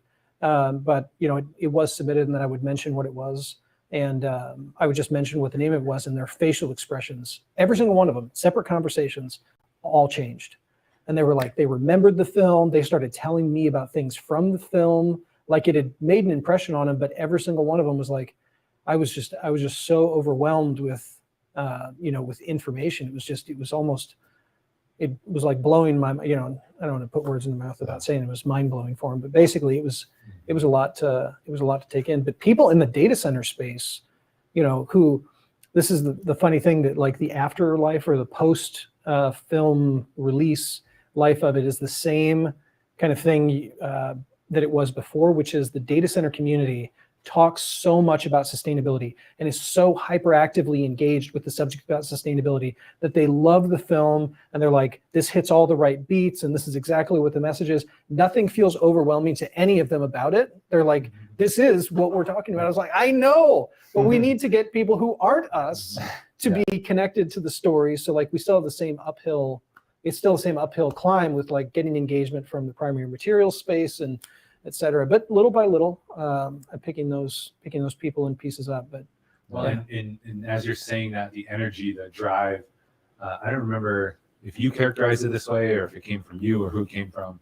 but the idea of this train, like this infrastructure is already being built, and we can't miss it. Yeah, that was the whole idea of it. Is like it's a thing that's going to happen anyway. I think Brandon brought the industrial industrial revolution idea to it, or maybe that was coined somewhere else, but it helped me understand it too. It's just like if you looked at the scale, so you know, diving into the topic of the film a little bit, but if you look at the scale of this stuff, it's on par with like building the interstates of the country, or laying down rail for the expansion west, or you know, anything like that, because people don't think about that.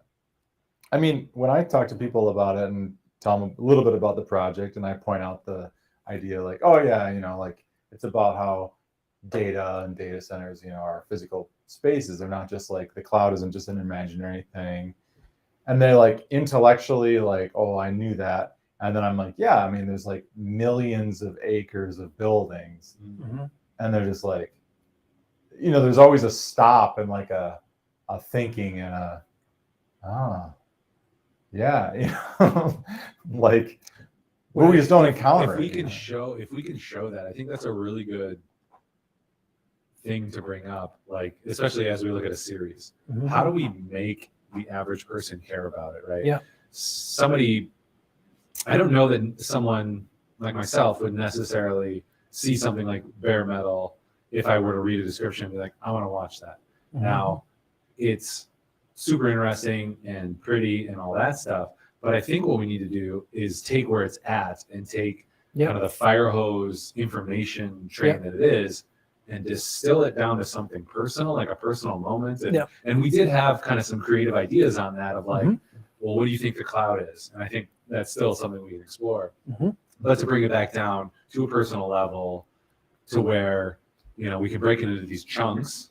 So that it's not all these chunks in one 10-minute piece. It's a chunk per 20-minute episode or whatever. But then we distill it again back down to that personal impact. Because like, you know, recycling, like, yeah, we should all recycle.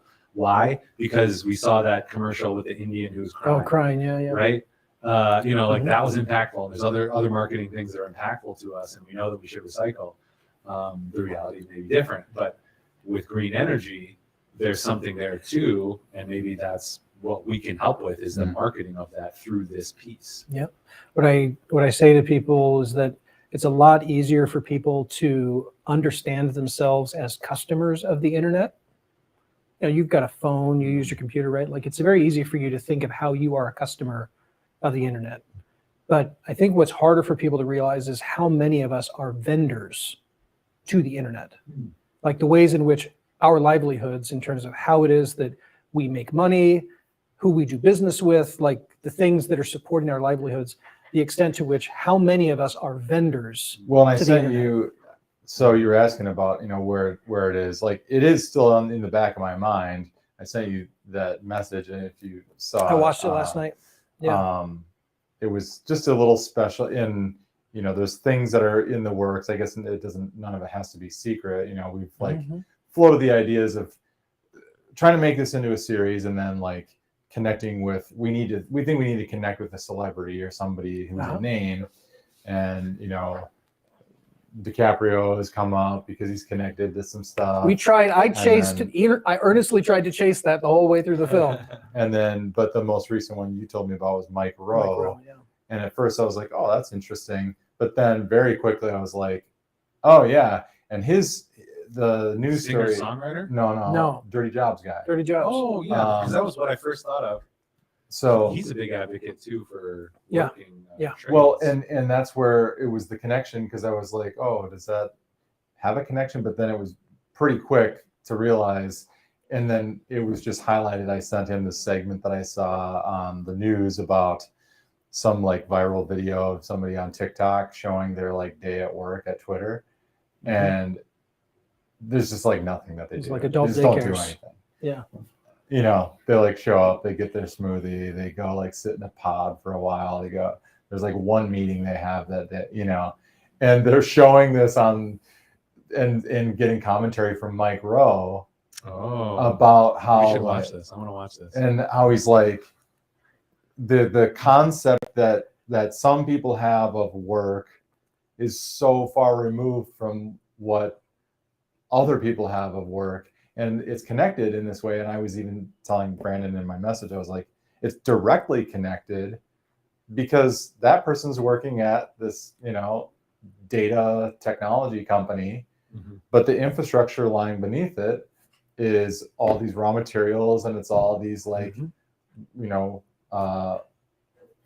trades workers working in physically demanding things, but there's a disconnect between them. And so you could make a lot of parallels, like that's another angle, but it's there's a disconnect there. This will probably be twitchy, but I do want to watch it because why not? I'm assuming this is the one. I think so. It's long. It's like, this is only a minute. The Twitter thing is short, but the interview was like 5 or 6 minutes. Welcome to a day in my life as a Twitter.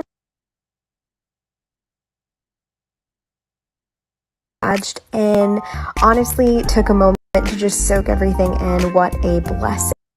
Also, started morning off with an iced matcha from the perch. Then at a meeting, so quickly scheduled one of these little pod rooms, which were so cool. They're literally noise canceling. Took my meeting, got ready for lunch. Look how delicious this food looks. Oh my goodness, I was so overwhelmed. Then made my way down to this log cabin area. I don't know what this is, but it was really cool. Played some foosball with my friends to kind of unwind a bit. Also found this really cool meditation room that I thought was super neat. I didn't do any yoga, but they have this yoga room if you are a yogi, so also thought that was really cool. Had a couple more meetings in the afternoon, had a ton of projects that we needed to knock out. Say hi to my teammates. Went to the library to kind of get some more work done. Obviously had to have our afternoon coffee, so made some espresso. And then before leaving for the day, had some red wine that's on tap. Went up to the rooftop and just honestly enjoyed the beautiful weather. So awesome trip.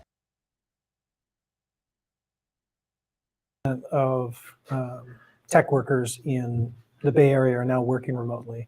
The vacancy rate for commercial office space in San Francisco is now back up to 25%, which is what it was 30 years ago, which is like the .com bust. Yeah. So, and a lot of these still, like even Twitter is an example. I think Elon Musk has currently stopped paying rent on the headquarters office in San Francisco, and all the tech companies who have all cut their staff by like 10,000, 15,000, whomever employees. Within all these companies, it's a lot of the, it's not the infrastructure part of the business that's being slashed at all, right? Like none of the people very few, there's only maybe like one person of all of this that across any of these companies that I work with that has been affected by this, because that underlying, that infrastructure, that utility piece of this, we are marching towards this because it's like collectively where we're all going. It's like it's a thing you cannot stop. Now the interior designers are out of business, but all the infrastructure is because we need more buildings, we need more data centers, we need more processing, right? Like that's not shrinking, that's growing at an exponential rate. So one of the points they were making, when they did his Micro's commentary was just like the perception that people have of what is an important job and what's an unimportant job. Like if you took away all that stuff underlying the infrastructure stuff, you wouldn't have it. You wouldn't have the internet. You wouldn't have Twitter. You wouldn't have, Well, I think that's one of the other things too, though, is that the reason why a piece like that was even able to make the news is because it feeds into, because there are certain things about this that are a little exaggerated. Because obviously somebody has made a very short, that whole video was like 1 minute and 26 seconds. They were there for a whole 8-hour day. Right. But the reason why it was interesting to show in a national media broadcast is because it feeds into the narrative of what we think of when we think of these technology companies. But what is below the radar for everybody is the realization that this infrastructure, the assets, the only assets that these companies have on their balance sheets really are these data centers that they're building. Like that's the durable thing. Like if you're a long-term investor and you're trying to size up whether these are healthy companies, you're thinking about their real assets, like the way you might think of the number of miles of railroad track that somebody has laid. This isn't it more, wouldn't it more so, and I'm asking a great ignorance, isn't it more so their intellectual property though? Because like the data centers, it's a ubiquitousness. So it's like, well, are they on Google, or they could move to AWS, or they could move over here, or they could build their own, and that will lower their bottom line. But what makes them valuable is their well, there's a lot of tension about how valuable is that intellectual property, because just take Google as an example right now. There's a whole bunch of scaremongering about how things like Chat GPT are going to effectively just destroy and undermine the entire value proposition of I will ask Google Chat search. GPT questions because I'm like, I don't want web pages. I just want an answer to my question.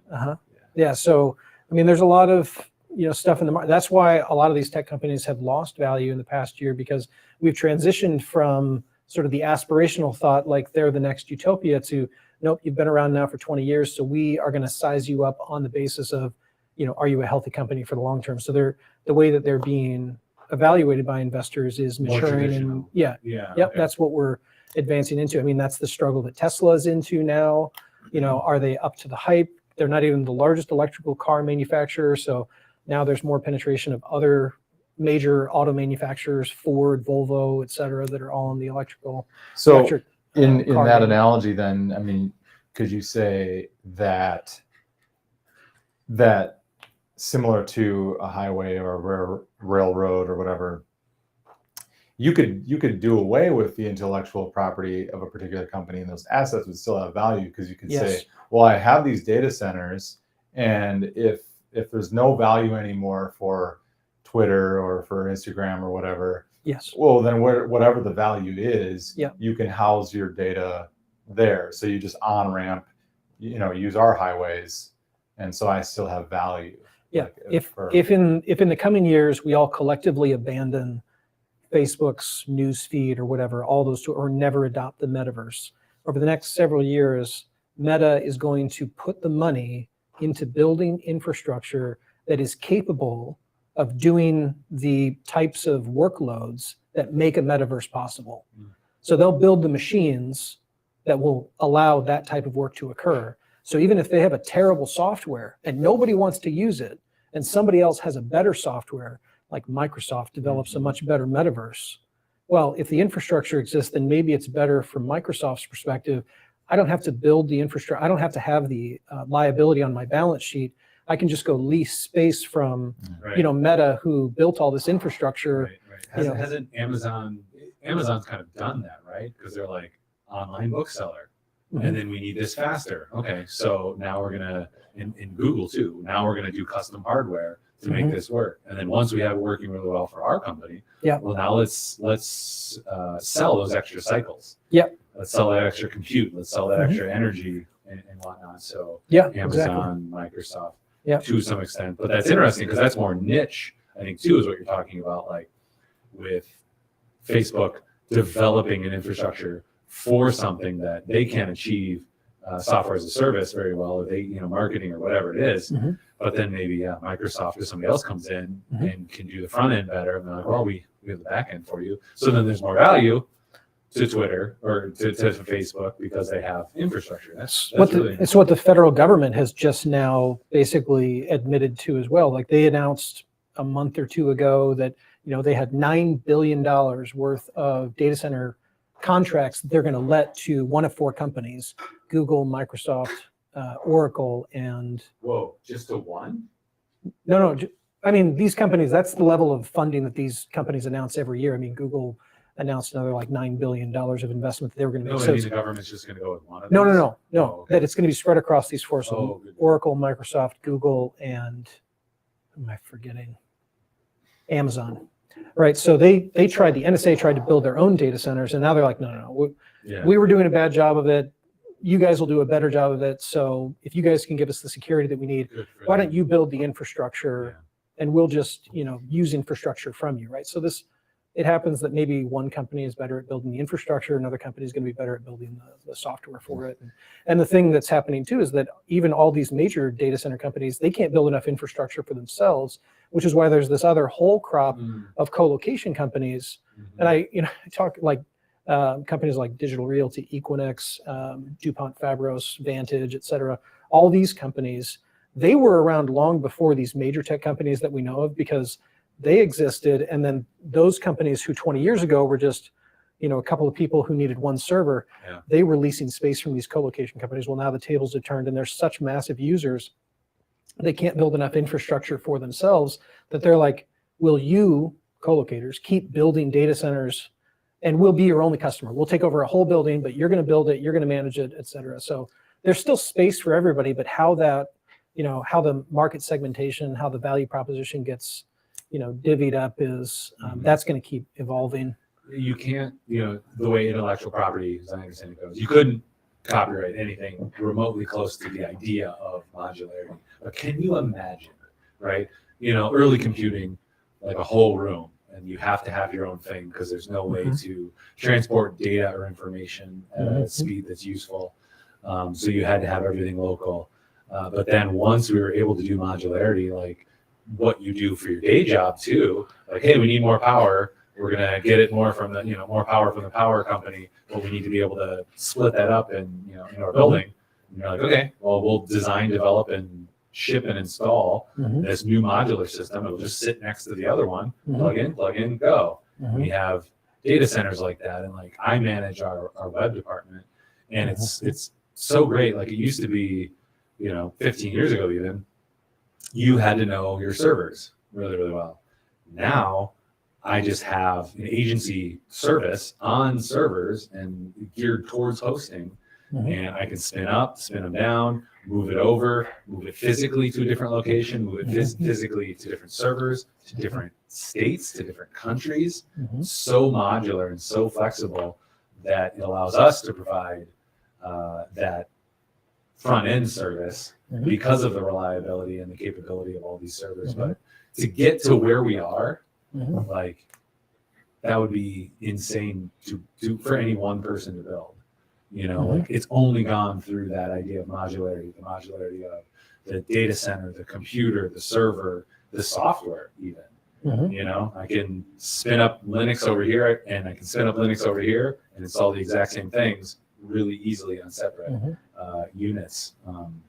But it's too bad. Can't go back in time and copyright an idea like modularity. Like, oh my gosh. So there's an article talking about, certain copyrights, even with 95 years, they're going to start to expire. Like Steamboat Willie, it's apparently going to come out of copyright and enter public domain. But one of the things that they're trying to do is some of these companies are trying to make arguments about trademark. Like some of these things they're so strongly associated with the brand that they're trademark, and trademark has no expiration, right? Like, because it's part of your brand identity. So yeah, for some of these high value things like Steamboat Willie, that the article was going on to say that that's why you've started to see Steamboat Willie maybe being used in some of the like intro things with Disney, because that allows them to build the case more strongly, perhaps. That it's their trademark. That it's part of their trademark versus just simply being a piece of intellectual property that will exit copyright. Well, that makes more sense with what you shared. You shared the Velcro thing, right? Which maybe we can share later in show notes. But Velcro is like, stop saying Velcro, or we're gonna lose our we're gonna lose our trademark. We're gonna lose our trademark. Say hook and loop. Get some hook and loop shoes. That's right. Yeah, those two videos are hilarious. Yeah. The fact that it's a whole bunch of actual lawyers in the film, the bloopers or the follow-up one that's about the feedback, where they make another music video about the trolling that they got from the first video. Those two videos are hilarious. That's the way to do it. And that's what Chosen, which is Angel Studios kind of crowdfunded a series about Jesus, and it's really, really good. So if you haven't seen it, if you're Christian or not, watch it.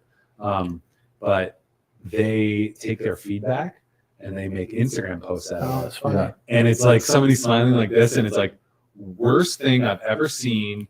And I know a lot. I'm 16 or something like that, and like they just pick some of the most ridiculous critiques and they put them up there with something kind of funny and, leaning into that. Well, they even had like billboards that they put like physical billboards up that say like, I guess it's not that dissimilar to what Chick-fil-A did.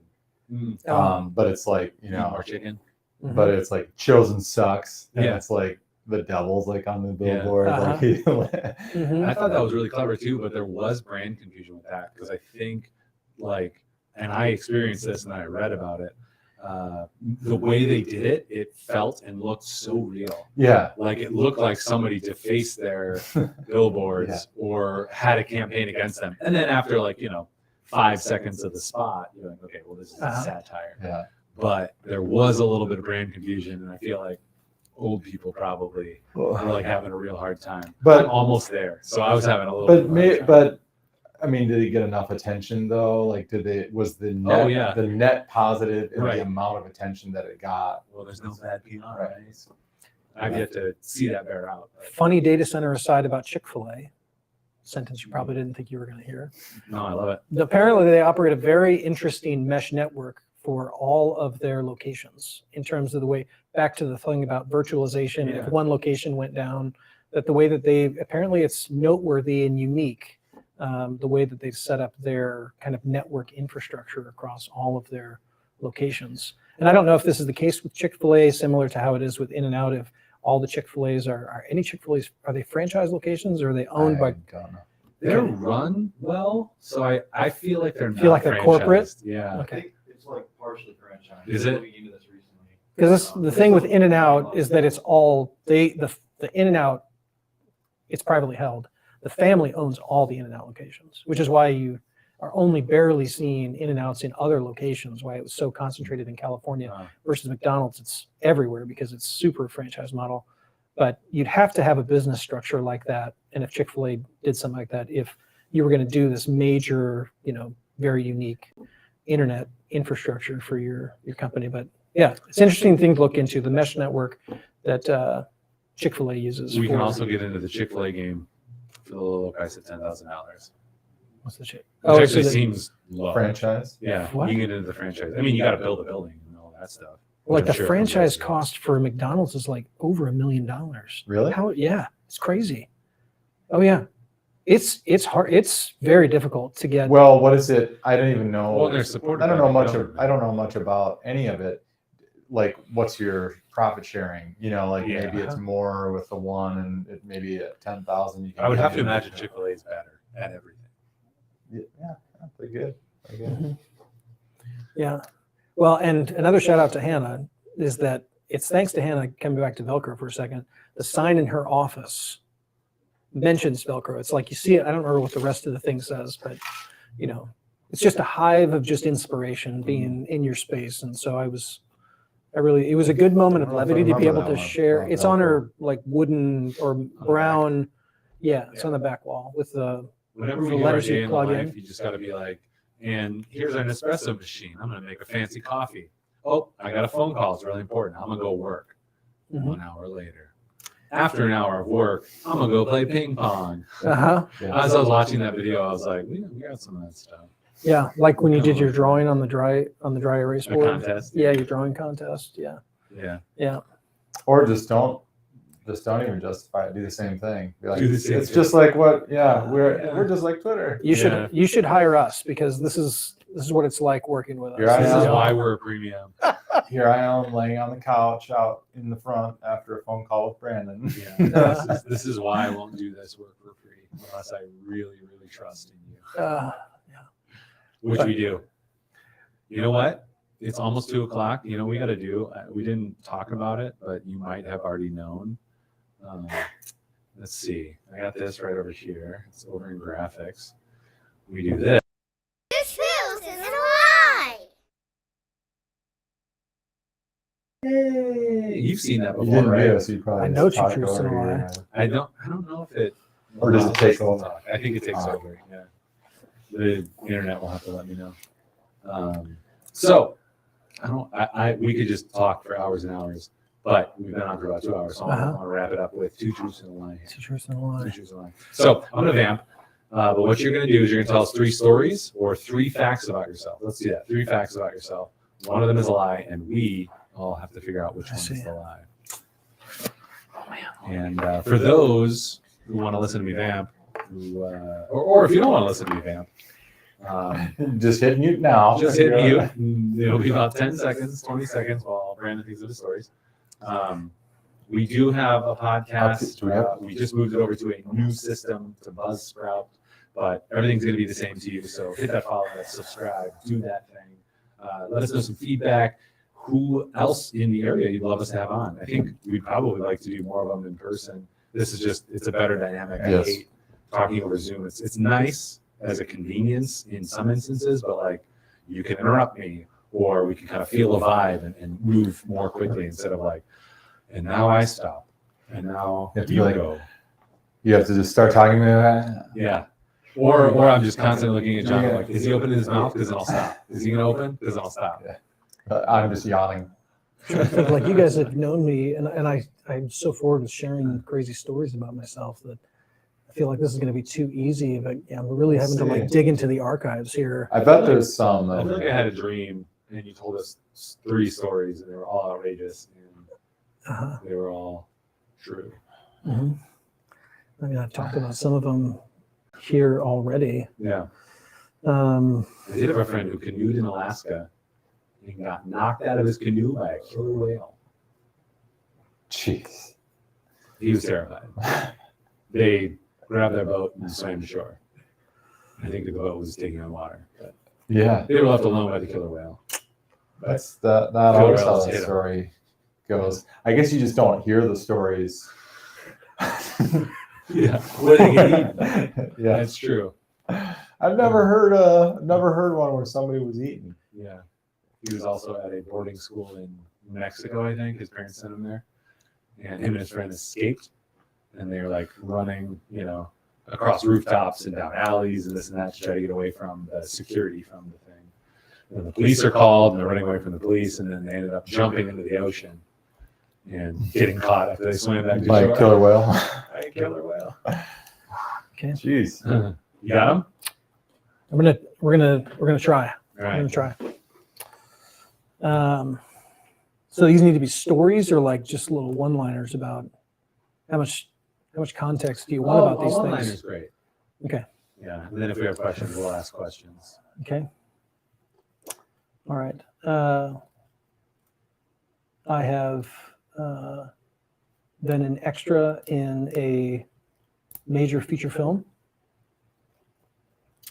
I have met and shook hands with Leonardo DiCaprio.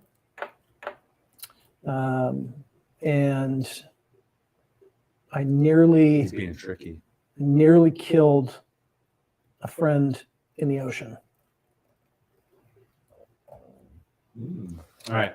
So you've been an extra in a major feature film. You've shaken hands with Leonardo DiCaprio. Nearly killed a friend in the ocean. All right. Max. Anyone else who's listening? Actually, maybe we got to figure out the podcast way of doing this. Be like, let's have a quiz. Yeah. But then we can't reveal the answer. Never mind. That's more work for all of us. 1, 2, or 3. We'll start with you, Luke. You've been astutely listening to everything. Luke is operating our switching today. He's been an extra in a major feature film. We can ask questions too. What's the feature film? What was the feature film? Yeah. So if this is the film would have been Election. Election? Election. Yeah. AKA Erection? No, Election. Is that a different film? I don't know. I don't know feel about like a film Election name. was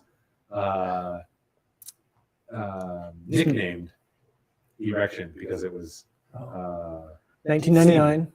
Yeah. 1999. I never saw it. Tracy Flick. I'm unaware. Yeah. All right. So you're an extra in Election. Mhm. That was number 1. Number 2 was he shook hands with Leonardo DiCaprio, who I don't think was an Election. And then He was not? killed a friend in the ocean.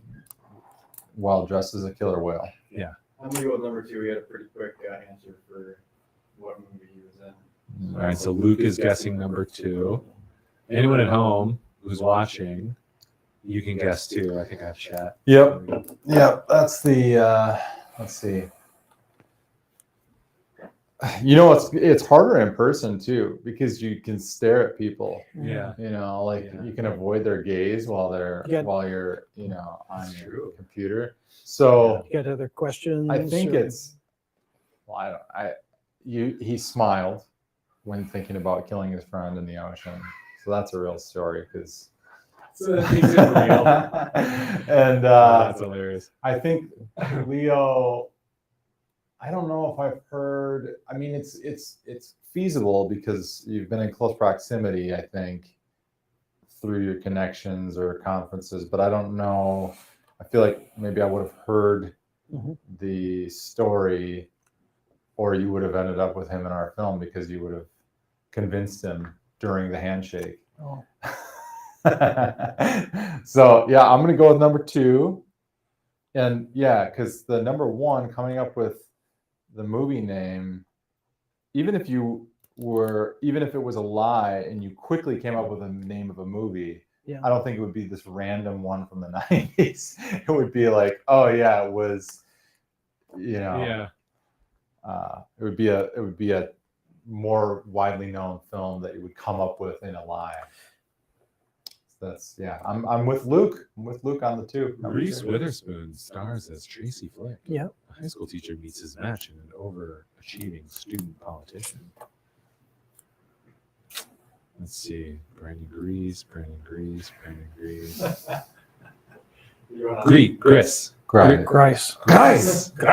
Like I'm in trouble or like I'm mad at me. Einstein Gries. Yeah, that's exactly it. That's how I think of it too. That's gonna be That's how I your. remind myself. That's gonna be the documentary about your life. Einstein Gries. I love it. That's good branding right there. See, you're on point. Did you say good, Brandon? All right. Chick-fil-A franchise. Extra, major feature film. I'm not going to look up where Election was filmed because I don't want to test it. So, okay. You can test it. Major feature film. Shook hands with Leonardo DiCaprio. Yeah. Nearly killed a friend in the ocean. Yeah. Been an extra in a major feature film.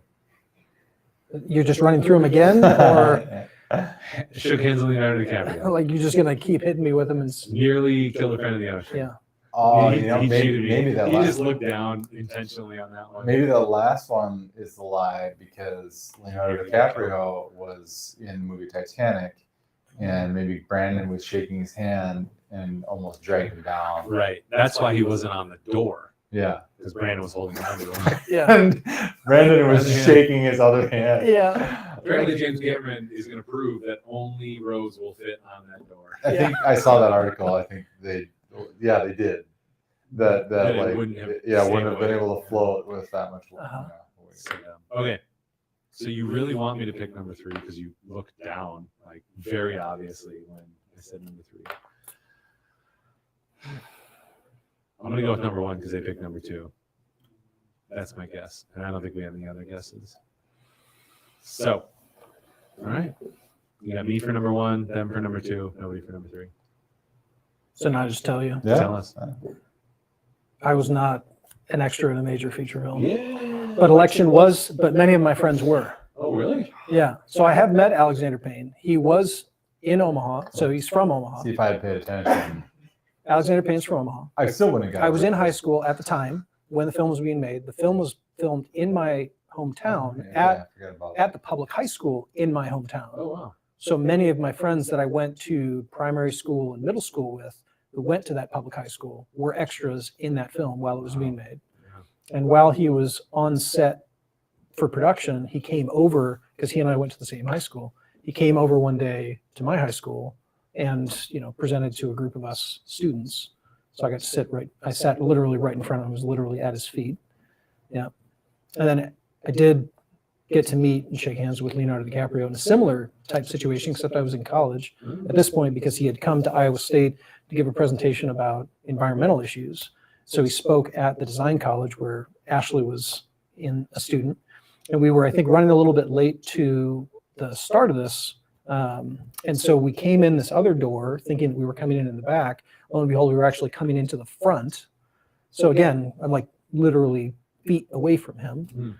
So then at the end, I'm sure he didn't even, it's like more of the politicians shaking hands, kissing babies, like just leaving the space, So yeah, I had this like very close encounter thing with him. And then yes, when I was serving as a Peace Corps volunteer in Panama, so out in this remote location, a friend of mine who was from California, major surfer. So we had this beach. It was a very aggressive like wave activity on this beach. And so he was super interested in getting out in the water. We also both had this other friend who was from like Lancaster County, Pennsylvania, who's as tall as an oak, who's like tall as a redwood. So he's like super tall, no experience with the ocean, whatever. So, they're in my community. So I'm like ultimately responsible for everybody. And they get pretty deep in the ocean. It was a pretty stormy day too. And it was like a pretty harrowing moment because the friend who was, had all this experience with the ocean, was from San Luis Obispo, was doing fine. But the other friend got stuck in an undertow, got stuck in a riptide. And it was a really hairy situation of getting him out.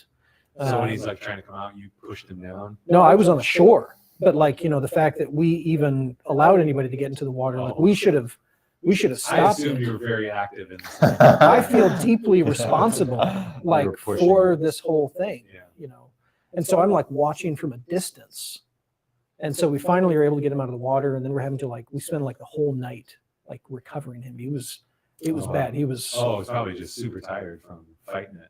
Yeah, and he was pale, and like I'm calling the country doctor about this, and it was a city doctor. It's not a city doctor sort of situation. Yeah, this was within Peace Corps. We had the doctor within Peace Corps who was covering the whole country. So that's it was a pretty country, that type of country. Not like he's like, looks like you almost drowned out there. No. This was like yeah. Looks like you ain't around these parts. Yeah, exactly. Looks like you ain't around from Este Partes. So it was a pretty harrowing thing. Yeah. Well, tell me or make sure we never go to the ocean with you. Yeah. In Panama. Luke and I were by the ocean. He brought us to the ocean. He was trying to do a repeat. Yeah. This is his thing. By the way, we had no reason to be there. Brandon was just like, let's go to the ocean. No particular reason. Yeah. Why don't you swim with an undertow, Luke? Call the country doctor.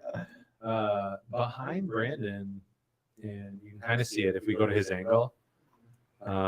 You see Clue, Knives Out Clue. Mm-hmm. This is our brainstorm from like months ago. Yeah. It shows you how often we use this whiteboard. Yeah. Bare metal was up there for a long time too. We put that on the dry erase. That was a lot. Yeah. Yeah. This is our brainstorm. The other ideas were Hallmark. Uh-huh. And then some marketing ideas with it. Pothead, which we have a literal pot to like flowers grow out of it. Like as a character, he's our pothead character. It's not cannabis per se. Mm-hmm. But that's the affectionately titled concept there. So yeah, you see it, Knives Out Clue. I think that it was great. You guys had a great idea. It was a great story. It was a lot of fun. It was fun. Thanks for hanging out. Yeah. Thanks for doing that project with us and doing bare metal with us and we're not done with hanging out and sticking with us. We're not done with that yet. Yeah. Yeah. Just you guys. I don't know if you realize how many festivals I've entered this film into. It might terrify you to know, but it's a lot. You really want to know? I mean, I assume like 30. No. Hundreds for sure. 100? Yes. No. 200? No. What? How many festivals are there? Did you ask for forbearance on all of these? Huh? From the festivals? Did I ask for forbearance? No, it's in film festivals, and I've submitted it into film festivals in close to 100 countries. 100? Yeah, 100. No, that's not film festivals. That's countries. It's like slow playing this. Yeah, I think that it's like almost 350. Oh my gosh. Almost. Did you mortgage your house? No, I did not. I did. Because you can ask for exception or whatever. I did dip into a lot of savings for it. Ask for a waiver. Yeah. Or waiver, thank you. Forbearance, exception, waiver. If you ask for a waiver, sometimes you can get them. Okay. Well, 350. There's a lot of them. Yeah. There's a lot of them. Yeah. Yeah. So we've been accepted. We have been accepted by 12 so far. Yeah. No, that's The great. last notification currently is in December. So and getting play in the festivals is good, but even just entering them is good because it puts you on the radar of, the people in charge of just the who's who and various connections. So there's a couple things driving this. Number one is that in terms of true to the spirit of the mission of the film, right? Like it's about getting engagement in the conversation. Two is trying to play the theory of large numbers of making sure that at least something pans out. 3, I don't know, because the future's never promised. I don't know if I'll ever be able to do something like this again. You know? Yeah. So, if not now, when? Yeah. If not, Luke, who? Yeah. Well, because here's what I was thinking about is, let's say that something is more successful later. There's a lot of the terms and conditions where, in terms of like, who's got the rights for the distribution, yada yada, all that kind of stuff. Like, Yeah, I feel like to if be more successful with something else. that if something else was like that, it might be stickier of like whether it's even allowed to get submitted into X, Y, or Z, because the production company expects it's got to get a certain, whatever. So it's like we have to go. Huh? Yep. That's us. Oh. Or is The production company. No, I mean with this the project, though, distributor. we do have the, should clarify. I mean, like the distributor who's like, we bought this and we have to get X amount or whatever back from it, so it's only going to go to the. It just feels like it's this really sweet spot of people are interested for this to just be. Well, and it's really hard to do the first thing. The first thing, like there's several popular, famous examples, and the one that comes to mind is like. Just because it's the weirdest one is Peter Jackson's like first thing. It was like a weird like what is that? puppet movie. And it's on the tip of my head. So like doing the first thing, Meet the Feebles. It is nobody knows you. That's what I was saying is like on a future project, you go around and some of these festival runners will be like, oh, that's right, they did this, other thing. But you don't have that on the first. So the first time is like, who is this? Like, will they even give you the attention to like screen the film or So so Ashley, for my wife, for Christmas this year, she got me only 3 gifts. Past, present, and future were the themes for the gifts. So the first one that she got me is this cut piece of crystal thing, which commemorates a patent that I have for modular data center design. Very cool. Yeah. So that one, it was first, the patent application process started back in 2015 or 2016. And back in 2020, apparently it got finalized. So now it's like a legit patent number for it. So, she had this basically trophy made. But the one for the present is she got me this book about my first movie, which is 20 directors and all like kind of the backstory of each of their first movies. Oh, cool. Yeah. So like you've got I think the Coen brothers are one of the ones in this. You've only got 20 directors that did this, but the one that stands out to everybody when they look at this is Steve Buscemi, which I didn't even know that he directed films, right? But he's one of the 20. I said it, and other people were like, Steve Buscemi, what? But yeah, so that was the one for the present, and then the one for the future is she got me a book stand. Because aside from the film projects, there's this other thing that I'm going to make happen, which is an art book of the internet. An art book of the internet? Have I told you about this? Yeah. Well, is an art book of the internet? It's like the physical internet. So like imagine I remember like a cross between, imagine a cross between like National Geographic, Wired magazine, and I don't know, something anthropological. I don't know. I guess that's National Geographic, but you've got sort of like the visual spectacle, of all these far out places where the internet exists, like a cable landing station on St. Helena Island in the Atlantic, which is the farthest point from any other landmass on the planet. Like you'd think that it'd be out in the Pacific, but you've got all this Micronesia, Oceania, all these different islands. But literally, if you want to go in terms of open ocean from one point to another, St. Helena is the farthest away you can get anywhere on the planet. So you've got, kind of the visual spectacle of it. But then on another level, you have this Benjamin Button nature to the internet where it's extremely young, but it's also extremely old. It's like devouring itself. So you have places that have already become obsolete. Like they're here in Milwaukee, there's a data center that was bought by a paving company, because it's gone into disuse as a data center. This facility was built in the mid-90s, but it's now fallen into disuse as a data center. And so a paving company is taking over it as an office space, right? So like the fact that we're talking about a thing that only goes back to the 90s, but is also kind of becoming archaeological almost, right? So imagine kind of an archaeological layer to this. And then you, of course, have the physicality of these places that people can't get to that are extremely, technological, structured cabling, servers, et cetera, visually compelling, but, kind of this very cloistered world. So if you had that in a very art forward,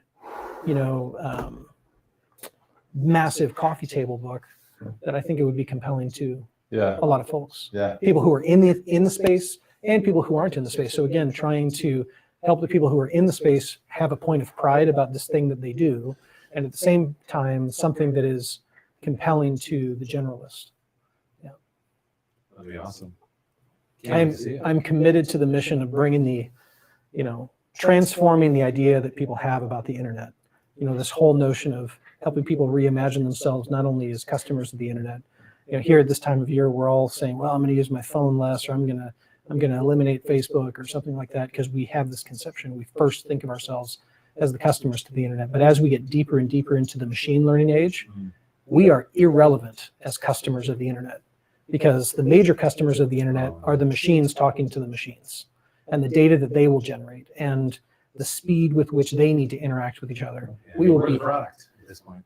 We will be much more relevant as the customer, or I'm sorry, as the vendor to the internet, the ones who are developing the technology that will feed into the internet, or the construction companies who are building it, the manufacturing businesses. So we're working for the machines. Yeah. Just plug it right back in there. No. We're like, no, we're like the maintenance staff. We're the maintenance staff to the internet. Wait. Like it's. Yeah, that's like worse. What was it? Elon, Neuralink, right? Yeah. I think all his companies, he just ends up having babies with like the CEOs and like presidents of his companies, like Neuralink. He has like 2 babies with that person. But, He's got like 9 kids or something. He's got 10. Is it I 10? was just looking it up yesterday. Oh yeah. Yeah, they're all twins and triplets. Oh wow. Or many of them are. There's like 1 kid, and then twins, and then triplets, and then I think the latest are twins. Wow. IVF. I was just thinking about Neuralink and like being the product, and you are the vendor. I mean, we are the vendor when we are the product. We're providing a lot of that too, and the content as well, which is then just going to get used by AI to market to us, to sell us things, to hopefully improve life. I don't know if you have the stomach for a long book, but a really interesting book to read is a book called Surveillance Capitalism. It's about a 700-page book, or if you're into audiobooks, it's probably a 25-hour book to get through. But fundamentally, the thesis of the book is, that we're no longer in the information economy, we're in the surveillance economy, with all these different companies. Because if you're trying to, the best way to, ensure a prediction is to, like guarantee the outcome. Yeah. And so it's a magician's tool. Yeah. So the thing with it is you have all these companies who are doing all of these things, like Facebook's a great example of it. They just modify the algorithm a little bit, and they can almost drive behavior modification. Yeah. Right. So like predict. Not even almost. Yeah. You definitely can. Twitter files. Yeah. So in terms of the thing is that we can't get away from digital infrastructure. We can't get away from the internet as we've built it. So we really need to think about the ethics of it, of who knows, like in terms of information about us or whatever, and then who decides who knows, and then in kind of a Seinfeld-esque way of it's turtles all the way down of who decides who knows, right? Like, so basically saying, what is even the scope of what's knowable? Right. 2, then who's in possession of what is known? Then what is the regulatory framework around what businesses and agencies and organizations actually get to be possessors of that data? To what extent does it belong to us? To what extent does it belong to governments, et cetera? It's a really lose control. Yeah. Well, that's like it's freaky because we'll say a lot too. Like, if my thing gets hacked, like it doesn't really matter. It's not like there's anything damning in there, damaging like in my computer or my accounts, or someone stole my money, that would suck. But on the other side of it, like if somebody steals my information or understands me in such a way that they're impressing upon me so that I make certain decisions. Like, Yeah. that's scary. Yeah. And that, the reality is that probably already happened. Yeah. So who knows, who decides, but over 700 pages. It's a super fascinating read. The book came out in 2016, 2017, maybe it was 2019. No, it's just saying that we really have to pay attention to this because there's a lot of things that you might encounter about our relationship to the internet that are more about just reject it, right? Like just push it away. But this film, that book, these other things is like, listen, this is just the world now. It's like, there are people who choose not to get their kids vaccinated, but it's like, well, we live in a world where we're in like a post-vaccination world, like vaccines have been created. This is part of the modern health system, et cetera. McDonald's sells them. But, French fries with get vaxxed on. That's it. Become obese, and then you'll Of course, usually their machines are down, so you can't get you can never get the vaccine when you get there. Because it's coming out of They're like, sorry, machine. we can't process credit cards right now. It's only cash, and the vaccine machine is down. Yeah. So the point being that she's just more so saying we have to focus on these questions. We can't just reject the internet because that's just not even logical, right? Like it's just part of the world now. So we have to get more serious about asking these questions. And so she's basically laying out the whole It does highlight, and this is going to be like one of those albums where there isn't like the final note of the song. Yeah. They just fade out because the jam band is just going. Oh, yeah. Like this podcast it'll just like fade out. Luke has the temperament for. We're actually already done. He's already turned it but off. That concept is worth thinking about, because the whole concept that like I don't disagree with it, that it doesn't work perfectly to just say, oh, just reject it and whatever, because this is the world now. But also, even that statement, even though it's true, is part of the problem that we've walked ourselves into, is like, well, this is the world now. Well, that's the issue. Like, we've created if you want to participate in the world, you must like do this.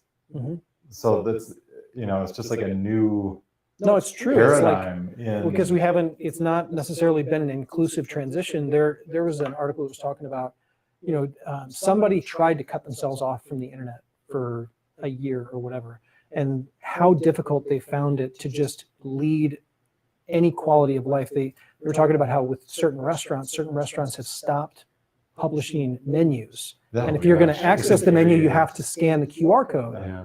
Right? We've moved to a situation of people are treating it as though you've got access to the internet. Or if you, even in California, I think it was this is about a heat map of the whole US, about internet penetration, Chicago, just the Chicagoland area. So the University of Chicago has produced a heat map of internet access or internet utilization across, like on a borough by borough or parish by parish, level, not county by county, because that would be too generic. You have some areas of Chicago that still only have 55% internet utilization. Like that's an enormous digital divide. If half of the people in that community don't have access to the internet. You take it during the pandemic that families who had means, could make an easier transition to learning from home versus, people who might not have had good broadband in their house or technology to access the internet. Like part of this longer docuseries is really my ambition or hope for it is the way in which the internet is at the intersection. It's become the new town square of every contemporary geopolitical, socioeconomic problem that we face, whether it's wealth inequality, whether it's sustainability, you pick your subject. The internet is at the intersection of all of them. And it's kind of like the active discourse about it. So yes, it's the world that we've walked into, but it's still young enough, it's still malleable enough, the baby's skull hasn't totally hardened, that we can still impact what that world looks like. I mean, we've just gotten to the end. We've gone through two eras of the internet. First, we had the utopian internet. All of the crazies, all of the weirdos who had this idea of free knowledge, free information, et cetera. Then we moved into this next era that was the corporate internet, and we got these major titans of industry. Now we're entering into this next chapter of it. So we have an opportunity to make a choice at a community level, at national levels, at whatever levels of what is that and what's our relationship to it. We can't say that we will have no relationship to it. We do have a lot of opportunity, and that's the point of this book, is to say what choices are we going to make. But then when you go to the topic of capitalism, and it's like, well, who controls it? Because there is a certain amount of control that could be implemented if you wanted to be that draconian or whatever. There's a certain level of control that any powers that be can have over a physical town square. You could have like curfews, you could not allow people in the streets for whatever reason. But if I have to like sign in and have an on-ramp, and I've got to pay companies to allow me to connect to that, and then I've got to like have accounts to like log into platforms or pay for whatever, there's a lot more control that, like, if I've done away with the tradition of a physical town square, I don't have that to fall back on. So I have to participate in this space, and if I want to participate, then I'm subject to all these various controls. Like that's a necessary evil. That's difficult. It'll be interesting to see like in 20 years, because I think of like growing up versus my kids growing up, and technology and information, how drastically different it is. So maybe that's a good time frame too, to think like, okay, what's it going to be like in 20 years? Will we have figured out this surveillance and marketing and privacy thing and influence? Will we not? Will we be in the thick of it? That'll be interesting. Something to think about is we talk about. See, I'm not a digital native. I grew up before the internet, but I'm kind of in this transition, so I can imagine a world before the internet. But we talk just in terms of digital natives, but there's this whole other crop of people who are mobile natives, right? Like the only interaction they've ever had with the internet is mobile based. People who are, who don't even think of a computer, which is or a probably laptop the majority at this point, right? Because when you talk about the lower income or just like people who don't have access, but a lot of them actually probably do have access or in the form of a phone. When's the first smartphone? I think it's like 2007, 2008. So we're still kind of like, those people are maybe tweens right now. They're not quite fully adult in the population yet, but pretty soon they're going to be the ones in charge. I think we're just at the foothills of it with Generation Z. It's interesting, because I think Apple even did an ad about it where the punchline of it was, "What's a computer?" I think it was even like 2 or 3 years ago. It was an iPad advertisement, because they were talking about the iPad Pro and basically how it's not really a computer, and the young person in it's like, "What's a computer?" My kids learn computing in computer class, but like I don't think that they understand the concept of like a desktop and like Windows. It's like apps. Just apps. It's just like you open it and it's there, and you don't have to manage spaces or hardware or anything. Like hardware is ubiquitous. Everything's an iPad. Everything's an iPad or a Kindle. If we more read on it, it's a Kindle. If we less read on it, it's an iPad. It doesn't matter who makes it. And even the computers, like the little kids, like I think there was a meme about this, but I see it with my own kids. Like, they'll be like, try to touch the screen. I'm like, sorry, that interface doesn't work that way. Exactly. I'm with you about that. It's an interesting world. On that note, we got to wrap it up, because I'm going to go to the bathroom again. This is a twofer. What else? We'll promote. We were supposed to leave the room for that? No, I've been doing it the whole time. I have a Gatorade jug down here. Yeah. When I just. Anybody who's like just audio podcasts. Actually, it's coming back in now. This got really weird. This is going to either be your best podcast ever or your worst one ever. Like this.